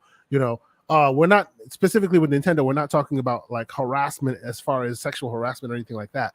Hasn't been reported yet, but they have been reported. There has been reports of, crunch and just bad work environment, right? Being overextended, not having a room to grow. Contractors and real employees, full employees, talking about potentially unionizing and then being fired from it. To the point where actually somebody actually put in a report to the Better Business Bureau about this. This is the second time this has happened, and yeah, of course, Nintendo is saying we take all of this very seriously. We're not about that, but of course, they're not ready to be open and talk about it in full fashion, right? Just like Take-Two is quietly cleaning up their image for GTA 6 because they don't want that stuff to happen. It looks like Nintendo's also going through what they're going through here. What do you think, man? I've been saying for years that Nintendo is the Kaiser Soze of the gaming industry. Right? Oh, Kaiser Soze. And for those who don't recognize that reference, y'all need to watch more movies. But continue. Go ahead. We know how they do. We know how they treat customers. Right now, they do put out the bangers, right? Yes, they do. But yes, they do. They are number one. Don't let it fool you. Which has always been super hilarious to me about the Xbox and PlayStation. Like people that fight. Y'all are fighting with technology that heads to space while they're still here with the abacus that is the Switch, cleaning up all the monies. They're fighting for second place. Yes, they are. Yes. Right. Everybody sits at the throne of Nintendo, and they don't even. I'm not saying they don't try, but you know what I mean. Like hardware wise, they don't try. Yep. And we're over here arguing about, oh, my game gets 3 more frames stable a second than yours does. Does. I've got native 4K. Show ass up with the Switch out here. Selling 30 million copies a game. With the abacus out here selling so much money, and even the hardware that they're running on makes them money. Good luck with that, PlayStation and Microsoft. You know. So, but Nintendo is going to be Nintendo, and they're going to sell you old games that are not even remastered for and this is the funny thing. We all got mad at Sony with Last of Us remaster / remake / reimagining / recharge your wallet / re-up your Cash App. But look what Nintendo did with Skyward Sword. Oh yeah. Nobody got upset with that. Well, people got upset. People did get upset. But then they're like, if I'm hearing what you're saying, right, you're talking about Skyward Sword where they added like a traversal system, or you can quick what do they call it? What do they call them in the map? Travel? Where you can fast travel. I'm sorry, fast travel, but you have to pay for fast travel. Is that what you're describing there? Right? Yes. Hold on. Wait a minute. Hold on a minute. Mm-hmm. J-Mo Money, I am not defending Nintendo. I hope that's not what you think I'm doing. And Nintendo did not kill Sega. And as much as I hate to say this, by the way, Bunty, are you still in the chat? Because I can't find you on the DMs. Send me a DM out so I can respond, or send me a message on Xbox. I'm just saying, right? Not everybody has to deal with Nintendo and their BS. Some of us kind of, learn ways around it. I dig it. But what I'm saying is, I read the book about Sega's demise, and Sega killed Sega, and it was the infighting of Sega of Japan not listening to Sega of America, who made them all that money. So I love how J-Mo Money's able to. He's able to he's able to play you like a fiddle. He posted this in the chat a moment before you said exactly what you said. No. Listen, he's saying it because he knows it's the fact. We can blame whoever we want, but they shot himself in the foot, stabbed himself in the back 3 times, and then jumped off a bridge. And if they would have listened. And a quick aside, Mr. Splendiferous, get that parrot away from there. There's nothing untoward happening here. Nothing untoward. Let's not even. What is the parrot? I don't want to see that parrot. What is the parrot? I don't get it. You don't understand the parrot? I don't understand the parrot. Let's move forward. It's if you know, you know, but I don't know. So I don't know. Okay, it's basically sailing the high seas, sir. He claims we're sailing the high seas, which we are not.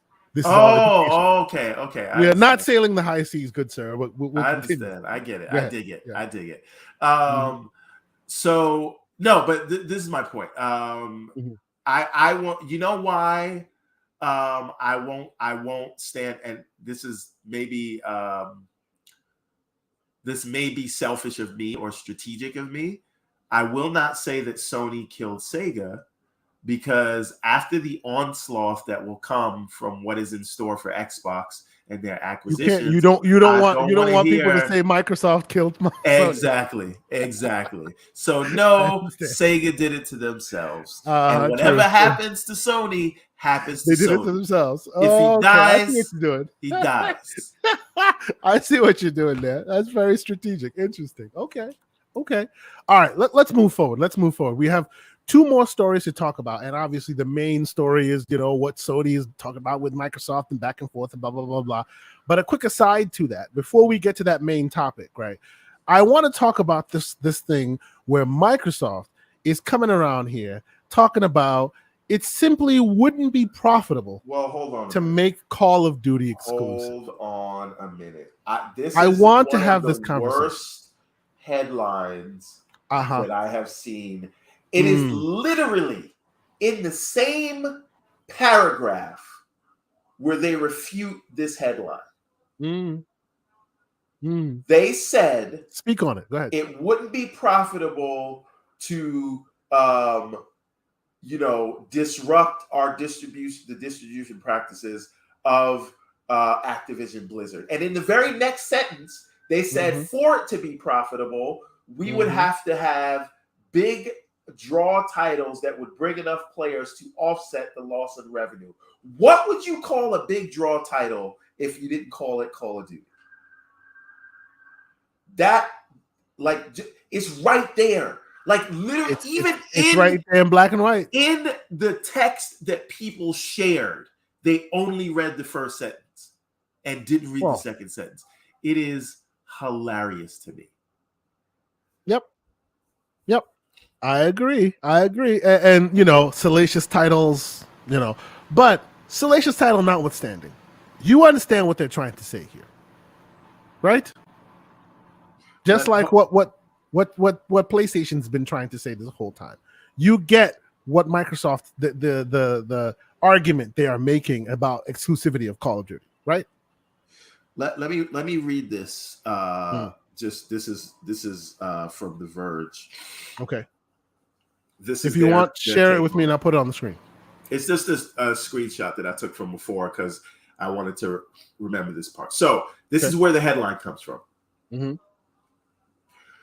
Microsoft also argues that not publishing games like Call of Duty at rival console stores would simply not be profitable for the company. The company previously made it clear it will keep Call of Duty on PlayStation. That's the first sentence where everybody's getting the headline, right? You have it right here. You have it right in front of us, right? Yeah, I'm looking at it, yeah. So such a strategy would be profitable only if Activision Blizzard's games were to attract a significantly large number of gamers to the Xbox console ecosystem, and if Microsoft could earn enough revenue for the game sales to offset those losses by not distributing such games on rival consoles, it adds. That right there. Yeah. All you have to do is bring over enough customers, and Call of Duty is one such game that would do that. Yep. So okay. The idea of needing anyone they don't, will they keep it there? Yes. To simplify this down, right? The reason why I wanted to have this conversation is because people are taking that headline. Oh, even Microsoft says it's not smart to take Call of Duty off of other competing platforms. Of course, why? That's not what they said. That's not what they said. They said it's not smart to take it off of competing platforms unless you can entice enough consumers to come to your platform and offset the cost of taking that game off of other platforms. That's all they've said. Literally. We wouldn't do it unless we find a way of getting more people to come to our side. Which is to the literally point where, how exclusives work. Exactly. It's literally nothing. It's nothing. They said a whole bunch of nothing, and people took the first part of, even they agree that it can't take it off of the platform. Even they agree that you can't take it off of gaming, which is PlayStation. Even though that's not what they're saying. They're saying we can't do that unless we can entice enough players to come to our platform to the point where it offset the costs of the price of the money. Can you highlight J-Mo? Well, so firstly, Splendiferous's last comment, and then go to J-Mo Money's 2 comments there. Okay, so yes, it is definitely they're blowing smoke. We know this. That's why we're calling it the game. They're all playing the game, right? Each of them are playing what they think the FTC needs to hear in order to succeed. Tap dancing like the Xbox Series controllers. Yes, they're tap dancing like them controllers. Indeed. And then I see J-Mo Money's comment saying that Bethesda games are mainly single player games, so they have to be keeping exclusive. No, the one before MMOs. That. The one before that. Oh, that he spoke that microtransactions. Yeah. So DLCs, microtransactions, and skins specifically are what make so much money. If it was a single player game, they probably wouldn't care. I don't agree with that sentiment. I don't, because what I have seen is if you look in the environment, whether it's a single player one and done game or a multiplayer game, if the developer wants to keep you playing, there are many options to keep you playing. There have been many a single player game that after you're done with a single player, they add this skin, they add this thing, they add that. Even the aforementioned Spider-Man, they keep adding new skins into it. They keep adding new suits into it. And they do it without cost. You can easily do it for cost. And people would gladly pay for that stuff. So it's not to say that, oh, because it's this type of game, that's why it's not possible. It's that they choose not to bring it in not to microtransaction riddle it, because more multiplayer games and more multiplayer players are used to continued payment and continued engagement with the content. Do you disagree, Overboard? Yeah.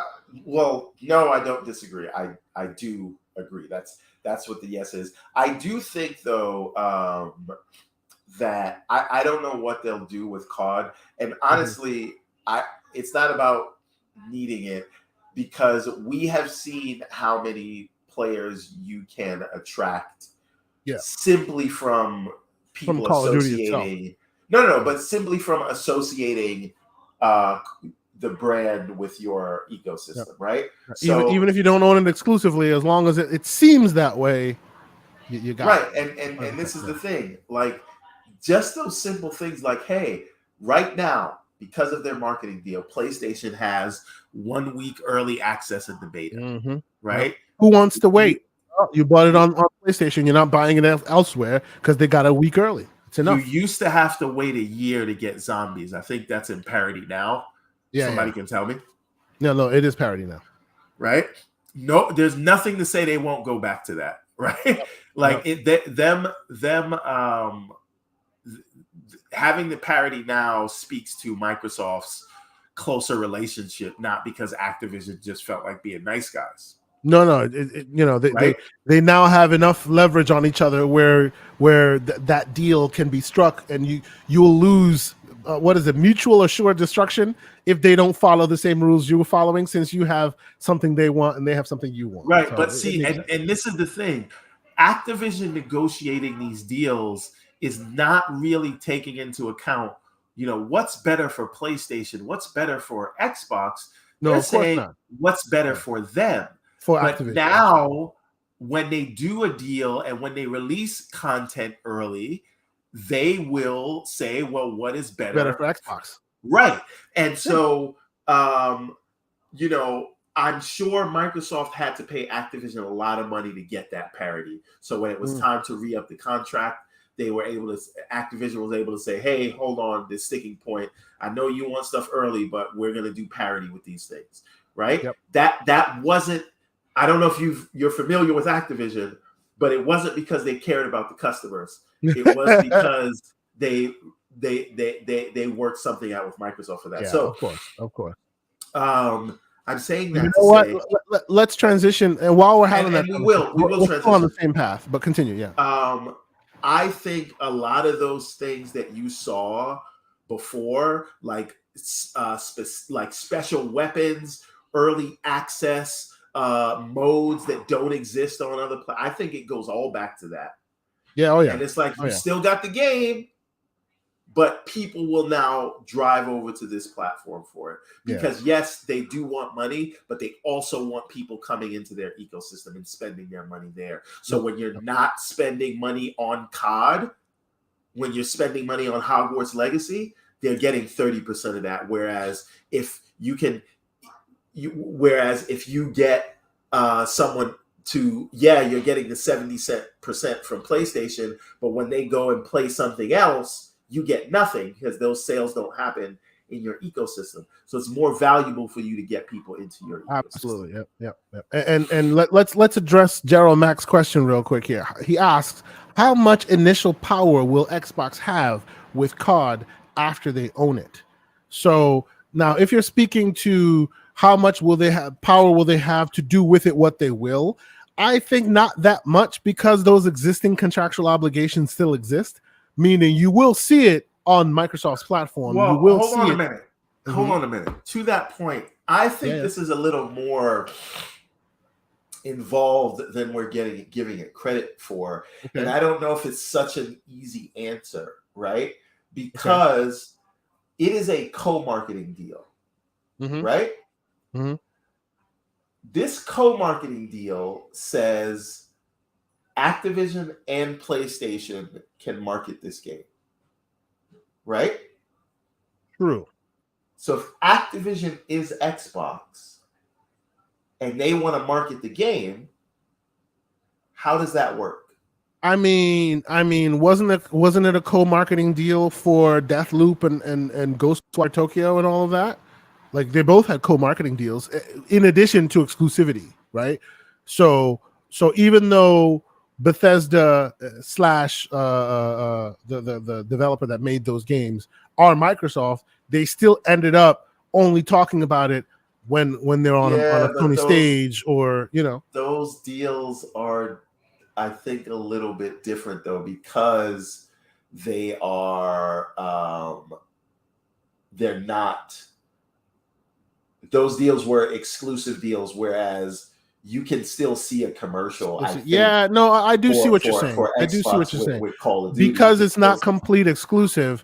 Because it's not complete exclusive, and now we live in a world potentially where Microsoft is Activision Blizzard, so it's a co-marketing deal where Activision Blizzard gets to market it. God forbid, God forbid that Sony didn't have the foresight with Activision that they had with Capcom, and there's no writing about the game going into a subscription service, right? Yeah, because there is a world where that could be the case. Absolutely.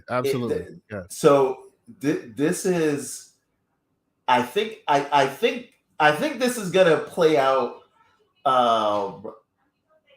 I think this is gonna be very interesting when it plays out in front of us. Yeah, because I honestly think it's a Deathloop type deal where they can't mention it, because it's never really been that. Yeah, it's not exclusive, so it makes it different. Yeah, and truth be told, on the point of what we're talking about here, as far as Microsoft and PlayStation going back and forth and talking about what the companies are saying, this the way they're talking specifically to the Brazilian regulators could potentially like lead Microsoft into no Mr. Nice Guy mode. They're always up for, okay, hey, we're gonna be, well, let me finish. Let me finish. Let me finish. I'll let you finish. There's one thing. Microsoft has never been the nice guy.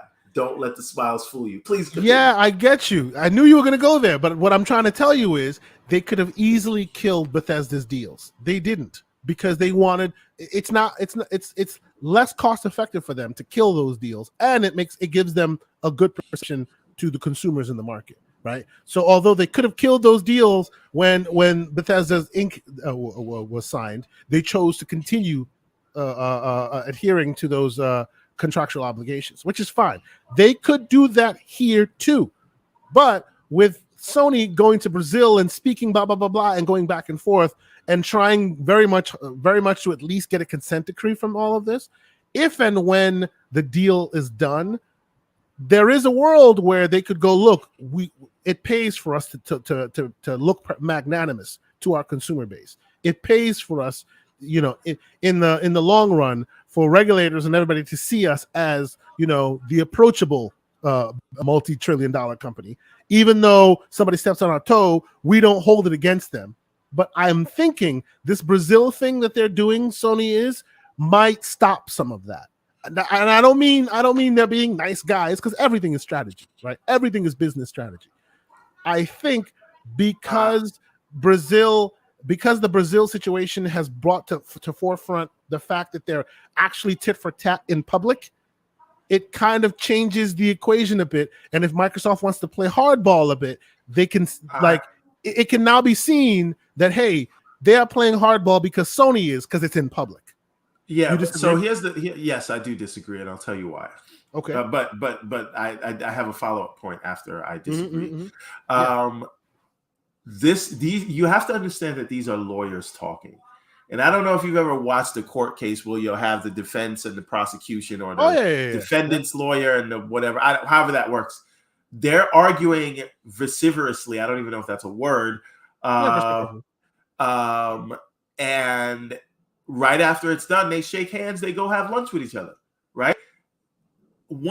They're arguing this way because they're in the middle of a proceeding. Once done, Microsoft they go back is not going to be like, "Oh, I have hard feelings against you, so no. I'm canceling the contract." They go back to being. Look, it's not like you say. It's show friends, not show business, right? Like you say that. No. And look at Pragmatic Eagles. Look at Pragmatic Eagles' comment. Their global reputation matters, right? 100%. They aren't breaking any contracts. Their global reputation matters. So if they are seen to be playing hardball or going a little overly aggressive when they don't need to be, their reputation matters.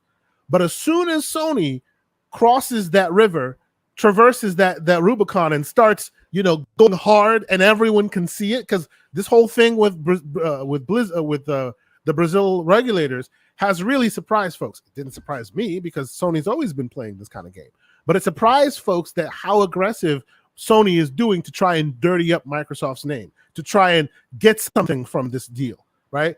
And to me, it seems that because this is now out in public, Microsoft can be a little bit more bold now. They could be a bit more strategic now. They could be a bit more aggressive now, because the public, their reputation, they see that, hey, if you're not being aggressive, they're trying to take you down. And for a long time, that's always been in the background. That's always been the, look at what's being said here. They're literally talking about Sony inhibiting them from growing, right? They're literally talking about like backroom clauses that have not had any like actual public mention, and now that's coming to the forefront. This is a new day. Yeah, this is the big guy getting smacked many times, and now he says, "See, you're smacking me." People see it now, so now we get to respond. I don't think it's any of that, and I'll tell you what, I think as because we're so close to this stuff, we are. I don't want to say anthropomorphizing these companies who are the anti-emotional. I understand they're run by emotional people because we're all humans, but I don't think these companies are operating in that sense. Like so there is $70 billion on the line here, and the future of the Microsoft gaming division. And nothing is being left to chance. And so where you have to play nice, you have to play nice. I think this does not change this. They will do whatever they need to do to close this deal. And if it means showing teeth, then they will. But I don't think this changes anything they had planned to do after the deal. Oh no, I don't necessarily foresee that it changes anything. You basically check that at the door once this proceeding is closed, and then they move on and they do what they had planned to do anyway. So if Microsoft has to make themselves look like they're the barefoot and hungry redheaded stepchild of the industry, then they will. If Sony has to pretend that they're the underdog here and they can't survive, and that Fortnite and FIFA and Madden let's put this question to bed. Let me ask you a specific question. Are you telling me that since Microsoft is now like putting public word to blocking rights and putting public verbiage to all the background shadiness, if you will, that the competitor has been doing, you're telling me that after this is all said and done, right? Let's say, and it could go either way, right? I am of the school of thought that this will 100% finish with ABK being part of Microsoft.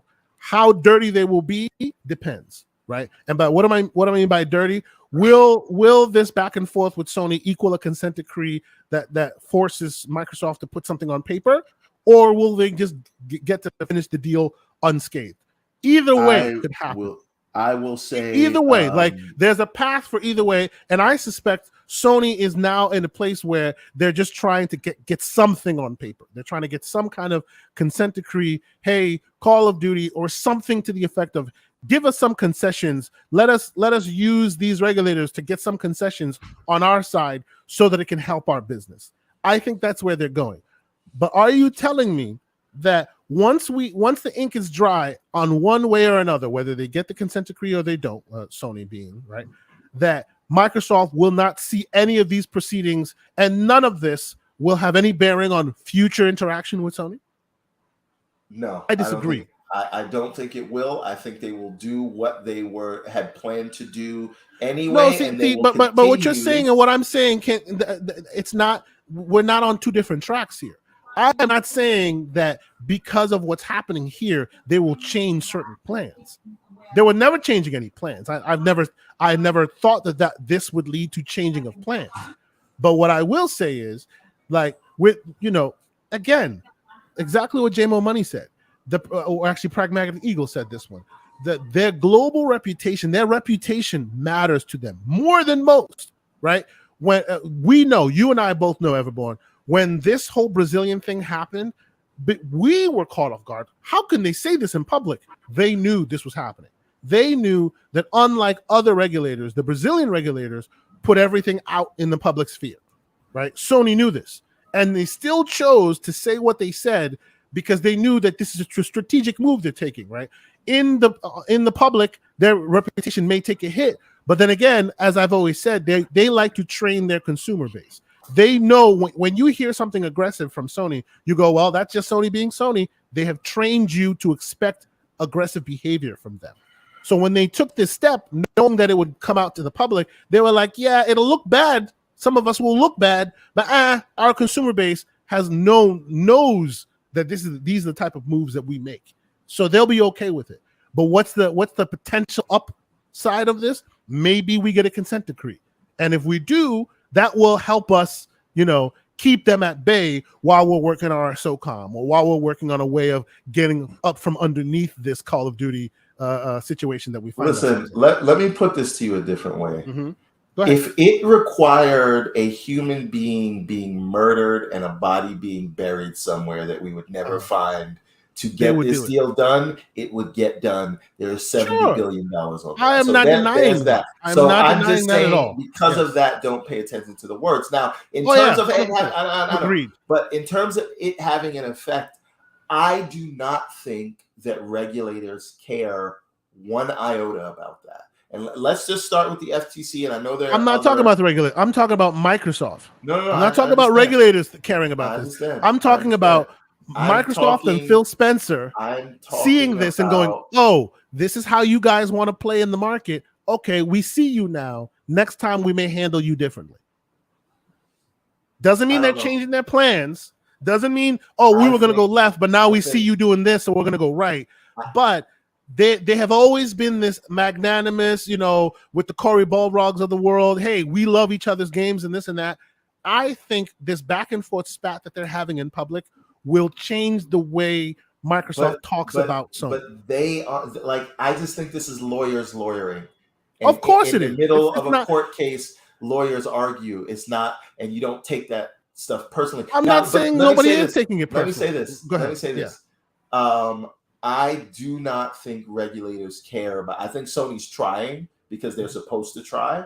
Of course they are. Yes, it's what they do. Yeah. Right. Not what they do. What anyone would do. It's anyone. Yeah. If your business hinges on this deal failing, right, and it doesn't hinge, but there is a chance, right, based on exactly what Sony is saying, right? Hey, this deal could change people's minds about where they purchase platform, what platform they buy into. And of course, physical hardware being their platform of choice, Sony is. It is, and of course, Microsoft even said that, right? They're literally afraid that this will change the equation of the business model for them, and it'll make people choose the different platform. And if that's where you are, and you're afraid of that, you'll do whatever you need to stop it. That is not an argument. It's not a valid argument.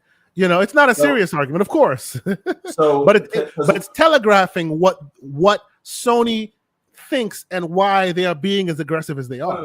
It's telegraphing what their fear is. What I'm saying is, I think the reason I think this is much to do about nothing, right, is one, Sony as a business is doing, what they are supposed to do, right, which is see, this is going this way. Let's try to have this thing land in a way where it doesn't knock our house down, right? So let me see what I can do, because that's what these people are paying my paycheck for, right? Yep. That's the first part of it.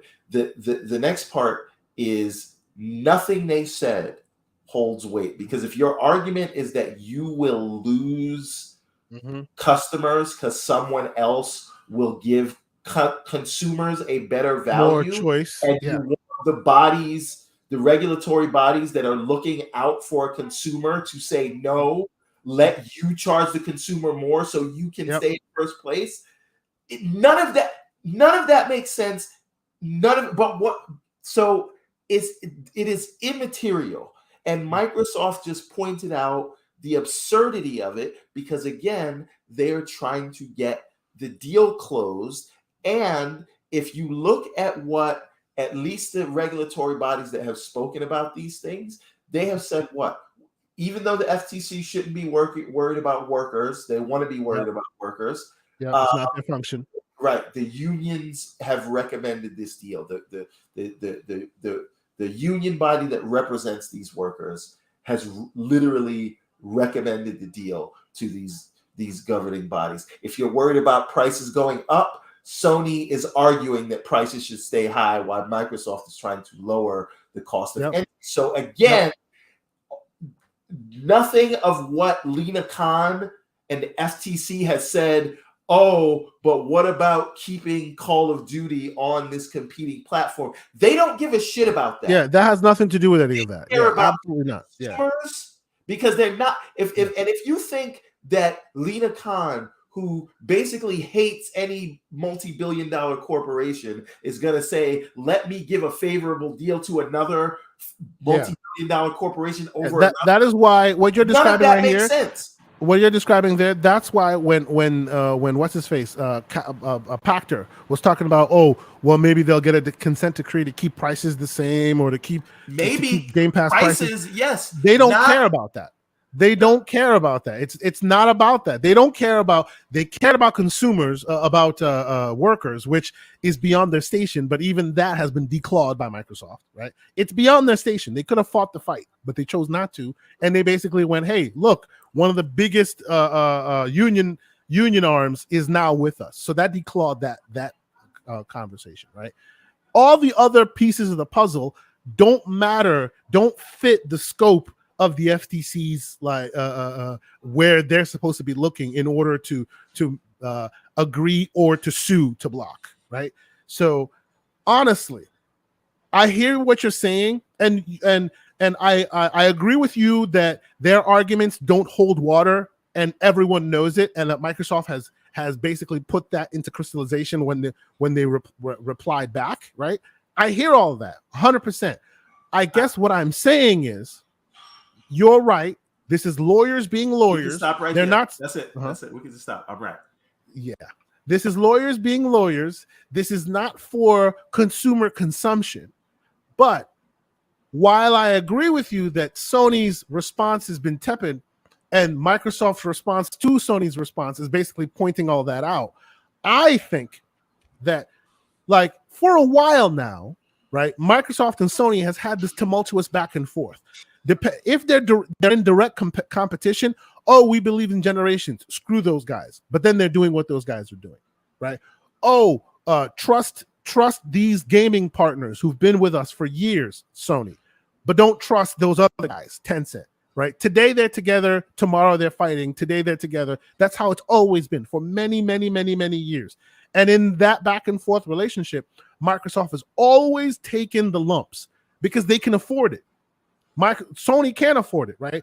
If Sony does something to the extent that Microsoft does, Microsoft could kill Sony based on the resources they have, and they know that, right? Because reputation matters. They cannot be seen as the big monstrous company that comes and just squashes everybody, right? So honestly, to me, what I see here, even though it won't change plans, I don't think it'll change plans. I don't think it'll change. Oh, well, we were gonna be cool with them, but now because they're doing this, we're not gonna be cool with them. That has nothing to do with any of it, right?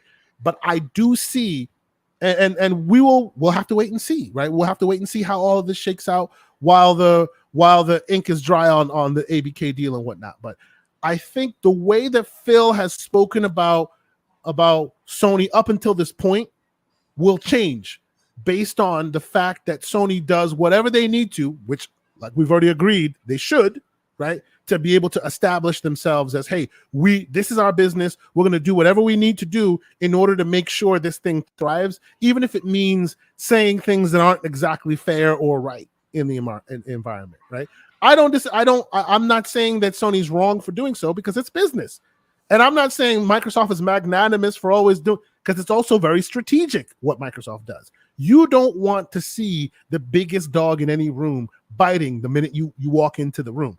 Because at the end of the day, then it's poor Sony, because Microsoft is worth $2 trillion, $3 trillion some days. I just want to take a minute to shout out Tay Talks. We got to get him back on the show. Yes, we do, and he agrees with me. He agrees with you. Yes, he agrees with you. And as Hoglaw says, intelligent minds can disagree on this one. He can agree with you, and I don't hold it against him anyway. I understand that. Don't worry, Tay. We'll have you back on the show. It's okay that you agree with him. It's fine that you agree with him. I've been around his conspiracy theories too much. That I'm rejecting it. It's fine. Tay Talks, when you come back, we'll talk some sense in the KSI. But listen, sure. To Go ahead. the point, I'll just end this topic on this point. Yes, go ahead. You get the last word. If Microsoft, it's not like whatever they said hasn't already been going on for years, right? So Sony saying this in these proceedings is not going to change how they were already going to react. Why? Because Sony didn't just start gating content. They've been like away. This forever. Yes. So if they were going to be mad and they were going to do something, they would have did something. This is and it's not mad. It's strategy. It's not mad. It's not like, we're mad. If they were going to treat them differently, they would have treated them differently already. Well, but it hasn't been public. This is the first time that Microsoft. We all knew this. Was this a surprise? No, but see, this is the thing. That's the difference here. I think that's where you might be off on this. This is known for a long time, but it's always been on background reporting. This is the first time Sony has said shady stuff in public, and Microsoft has responded to the Sony shady stuff in public. It's always, it's reported by this. Somebody on background. People who are familiar with the situation. This is the first time they're going back and forth. Literally, you got popcorn in hand watching it. This hasn't happened before. That's why I'm saying the equation has changed now, because even if you don't care about, they care, it's not humans, it's strategy, right? Since Sony has now, for the first time, strategically come out and said something pejoratively, negatively about Microsoft's business, about Xbox and what they're doing to them, now Microsoft can strategically respond, because they've never done that before.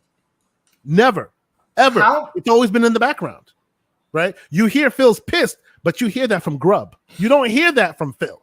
You don't hear that in black and white writing saying what they're saying is ridiculous. Phil or Satya now. You heard it translated from a lawyer in Brazil. But still, it's official Microsoft Word. Official Microsoft Word. Yes, the translation adds a layer in the equation. In the Epic court proceeding. Yes, which was another one, right? And what happened with the Epic court thing? That changed a lot of equations when that Epic court thing came and blew up. It didn't change the world, but it moved us.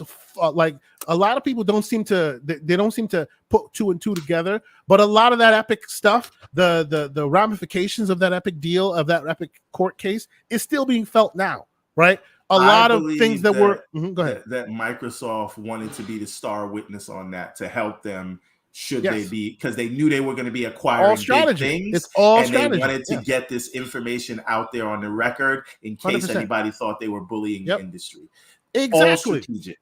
You see? Exactly. So it's not about, they're mad or they're not mad or whatever. It's about, look, we can't be seen to be bullies in this environment. Why? Because we have more resources than everyone else. So if we are going to be aggressive, we have to, our adversary has to be more aggressive and vocal in public before we can respond. And they never have been until now. I want to end this topic by saying I need this same energy when it comes to dealing with Japanese regulators and buying Sega. That's what I need. Yeah. I agree with that. 100%. We shall see where this goes when it heads in that direction.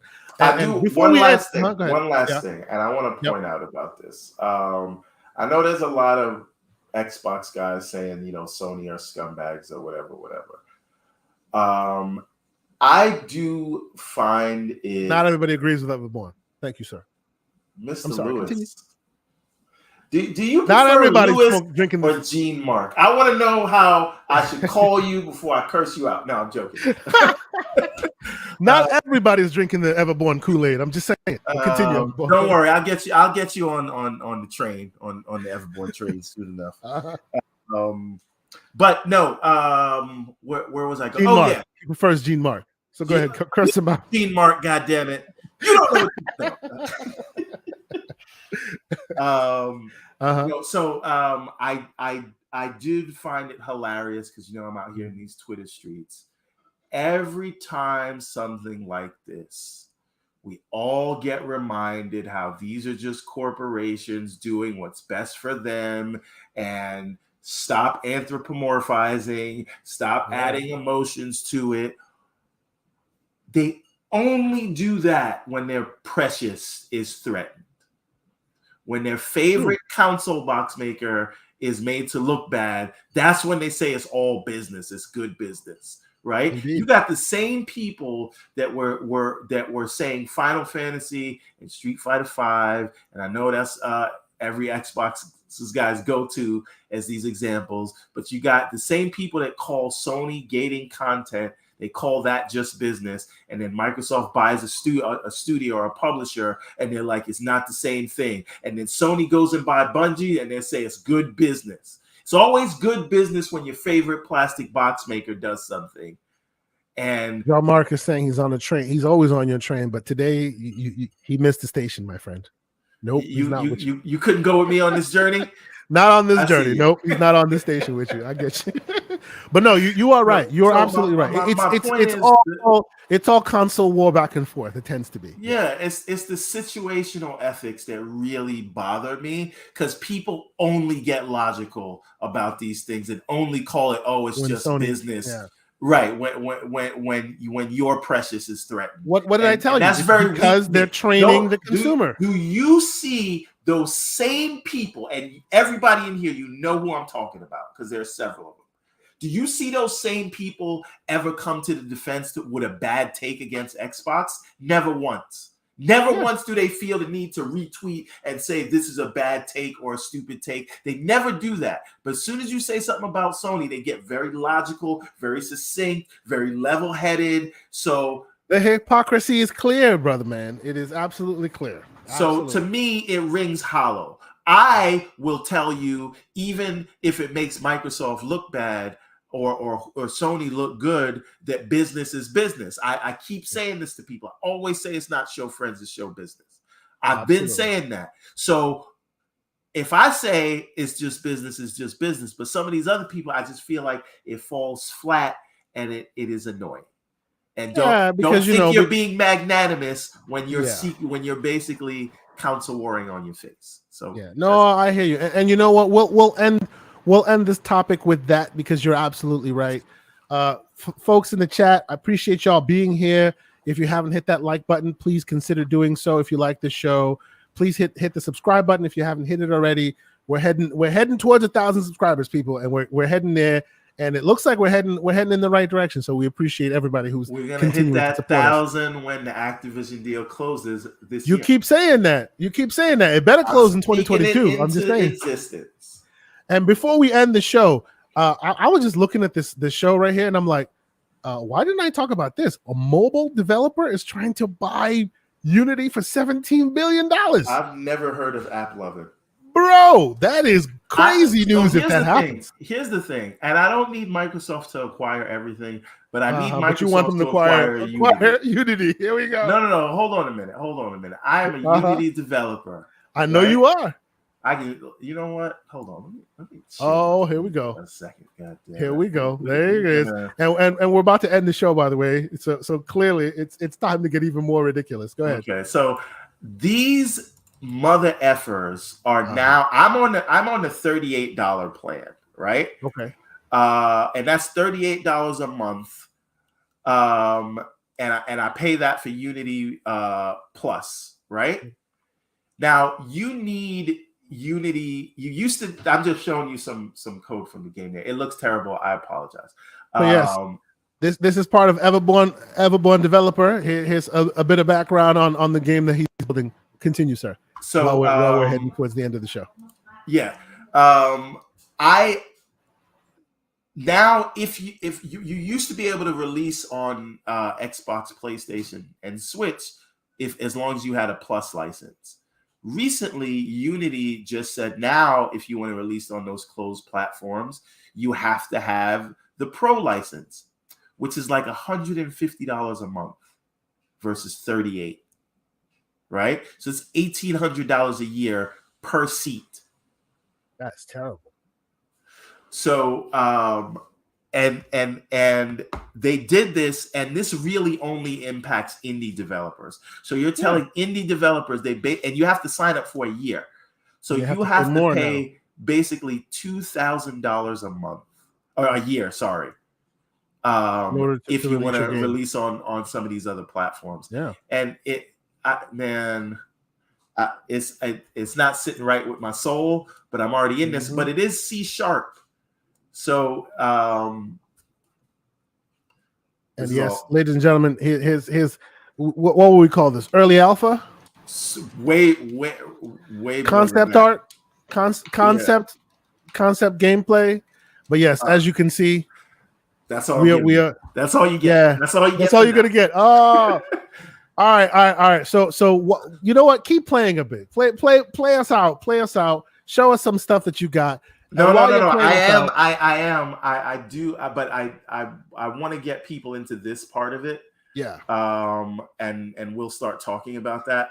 Yeah. But I only brought it up to say that if Microsoft were to buy Unity, I think the pricing would become a lot better. They definitely do need an engine. Fold it in. They have all the pieces they need. All they need now is an engine. They need an engine. They definitely need a development environment, an engine. No. I mean, they have a development environment, an engine. Yeah, they have the GDK. Party. They have a ton of stuff. But I just think it's already. If you're looking at this and this is C#, right? That's Microsoft's language that they created, their version of Java. It's only right? The preferred IDE is Visual Studio for it. It's already using C#. This is right up your alley. Microsoft, don't let this slip through your fingers because I'm not trying to pay $2,000 a year. Stop always advocating for these corporations to buy companies so that you can have a deal. I'm advocating for myself, sir. I don't want to spend $2,000 a year for this software. For the software, yes, absolutely. I don't disagree with you on that. I already have an MSDN subscription, so if they bought it, it would be included in that. It would just slip right in. I'm just looking out for number one, okay? I don't care about these corporations. While you're looking out for number one, Everborn Saga, tell the fine people where they can find you, where they can keep up with some of this development work you're doing, and where they can see all the cool updates that you post online periodically. What's going on this week? You can find me at Everborn Saga literally everywhere, but most importantly, everbornsaga.com, where you can buy the comic books that these games that I'm making are based on. So this is the Redlands beat 'em up. You guys all know about the Ariel's Adventure 2D platformer, which is right here in front of you. So you guys can get the source material from everbornsaga.com. You can catch me, Everborn Saga, on Twitter, and go to Everborn Saga on YouTube if you would like to see how I'm developing these games. So comic books, games, and I also want to do content for those who want to get into the comic book creation biz. So Everborn Saga everywhere. Check it out.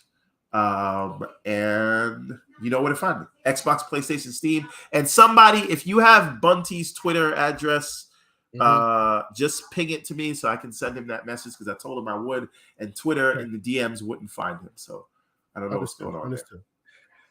You can find me, TK0 Asante, on Xbox, PlayStation, anywhere you want to find me, talk games. Gerald Mack, I know I owe you a visit, good sir. You and I, we have an appointment for VR, and I'm down with you this weekend. The kids have been in my way, so I haven't been able to jump into VR as of late. But I will definitely be doing that this weekend. I have to actually charge my Quest 2, so I have to plug that in as soon as we're done here. But find me online, find me on Twitter, find me on Xbox. Let's play some games. Let's talk. Always enjoy having great conversation with the community. Let's see. Oh, Gerald Mack is saying Crytek is all they need. Yeah, I have need to, that rise. Agree with you. We need that rise too. Yeah, absolutely. But you know what? It was a great conversation, as we always tend to have on this show. Thank you guys for your continued support.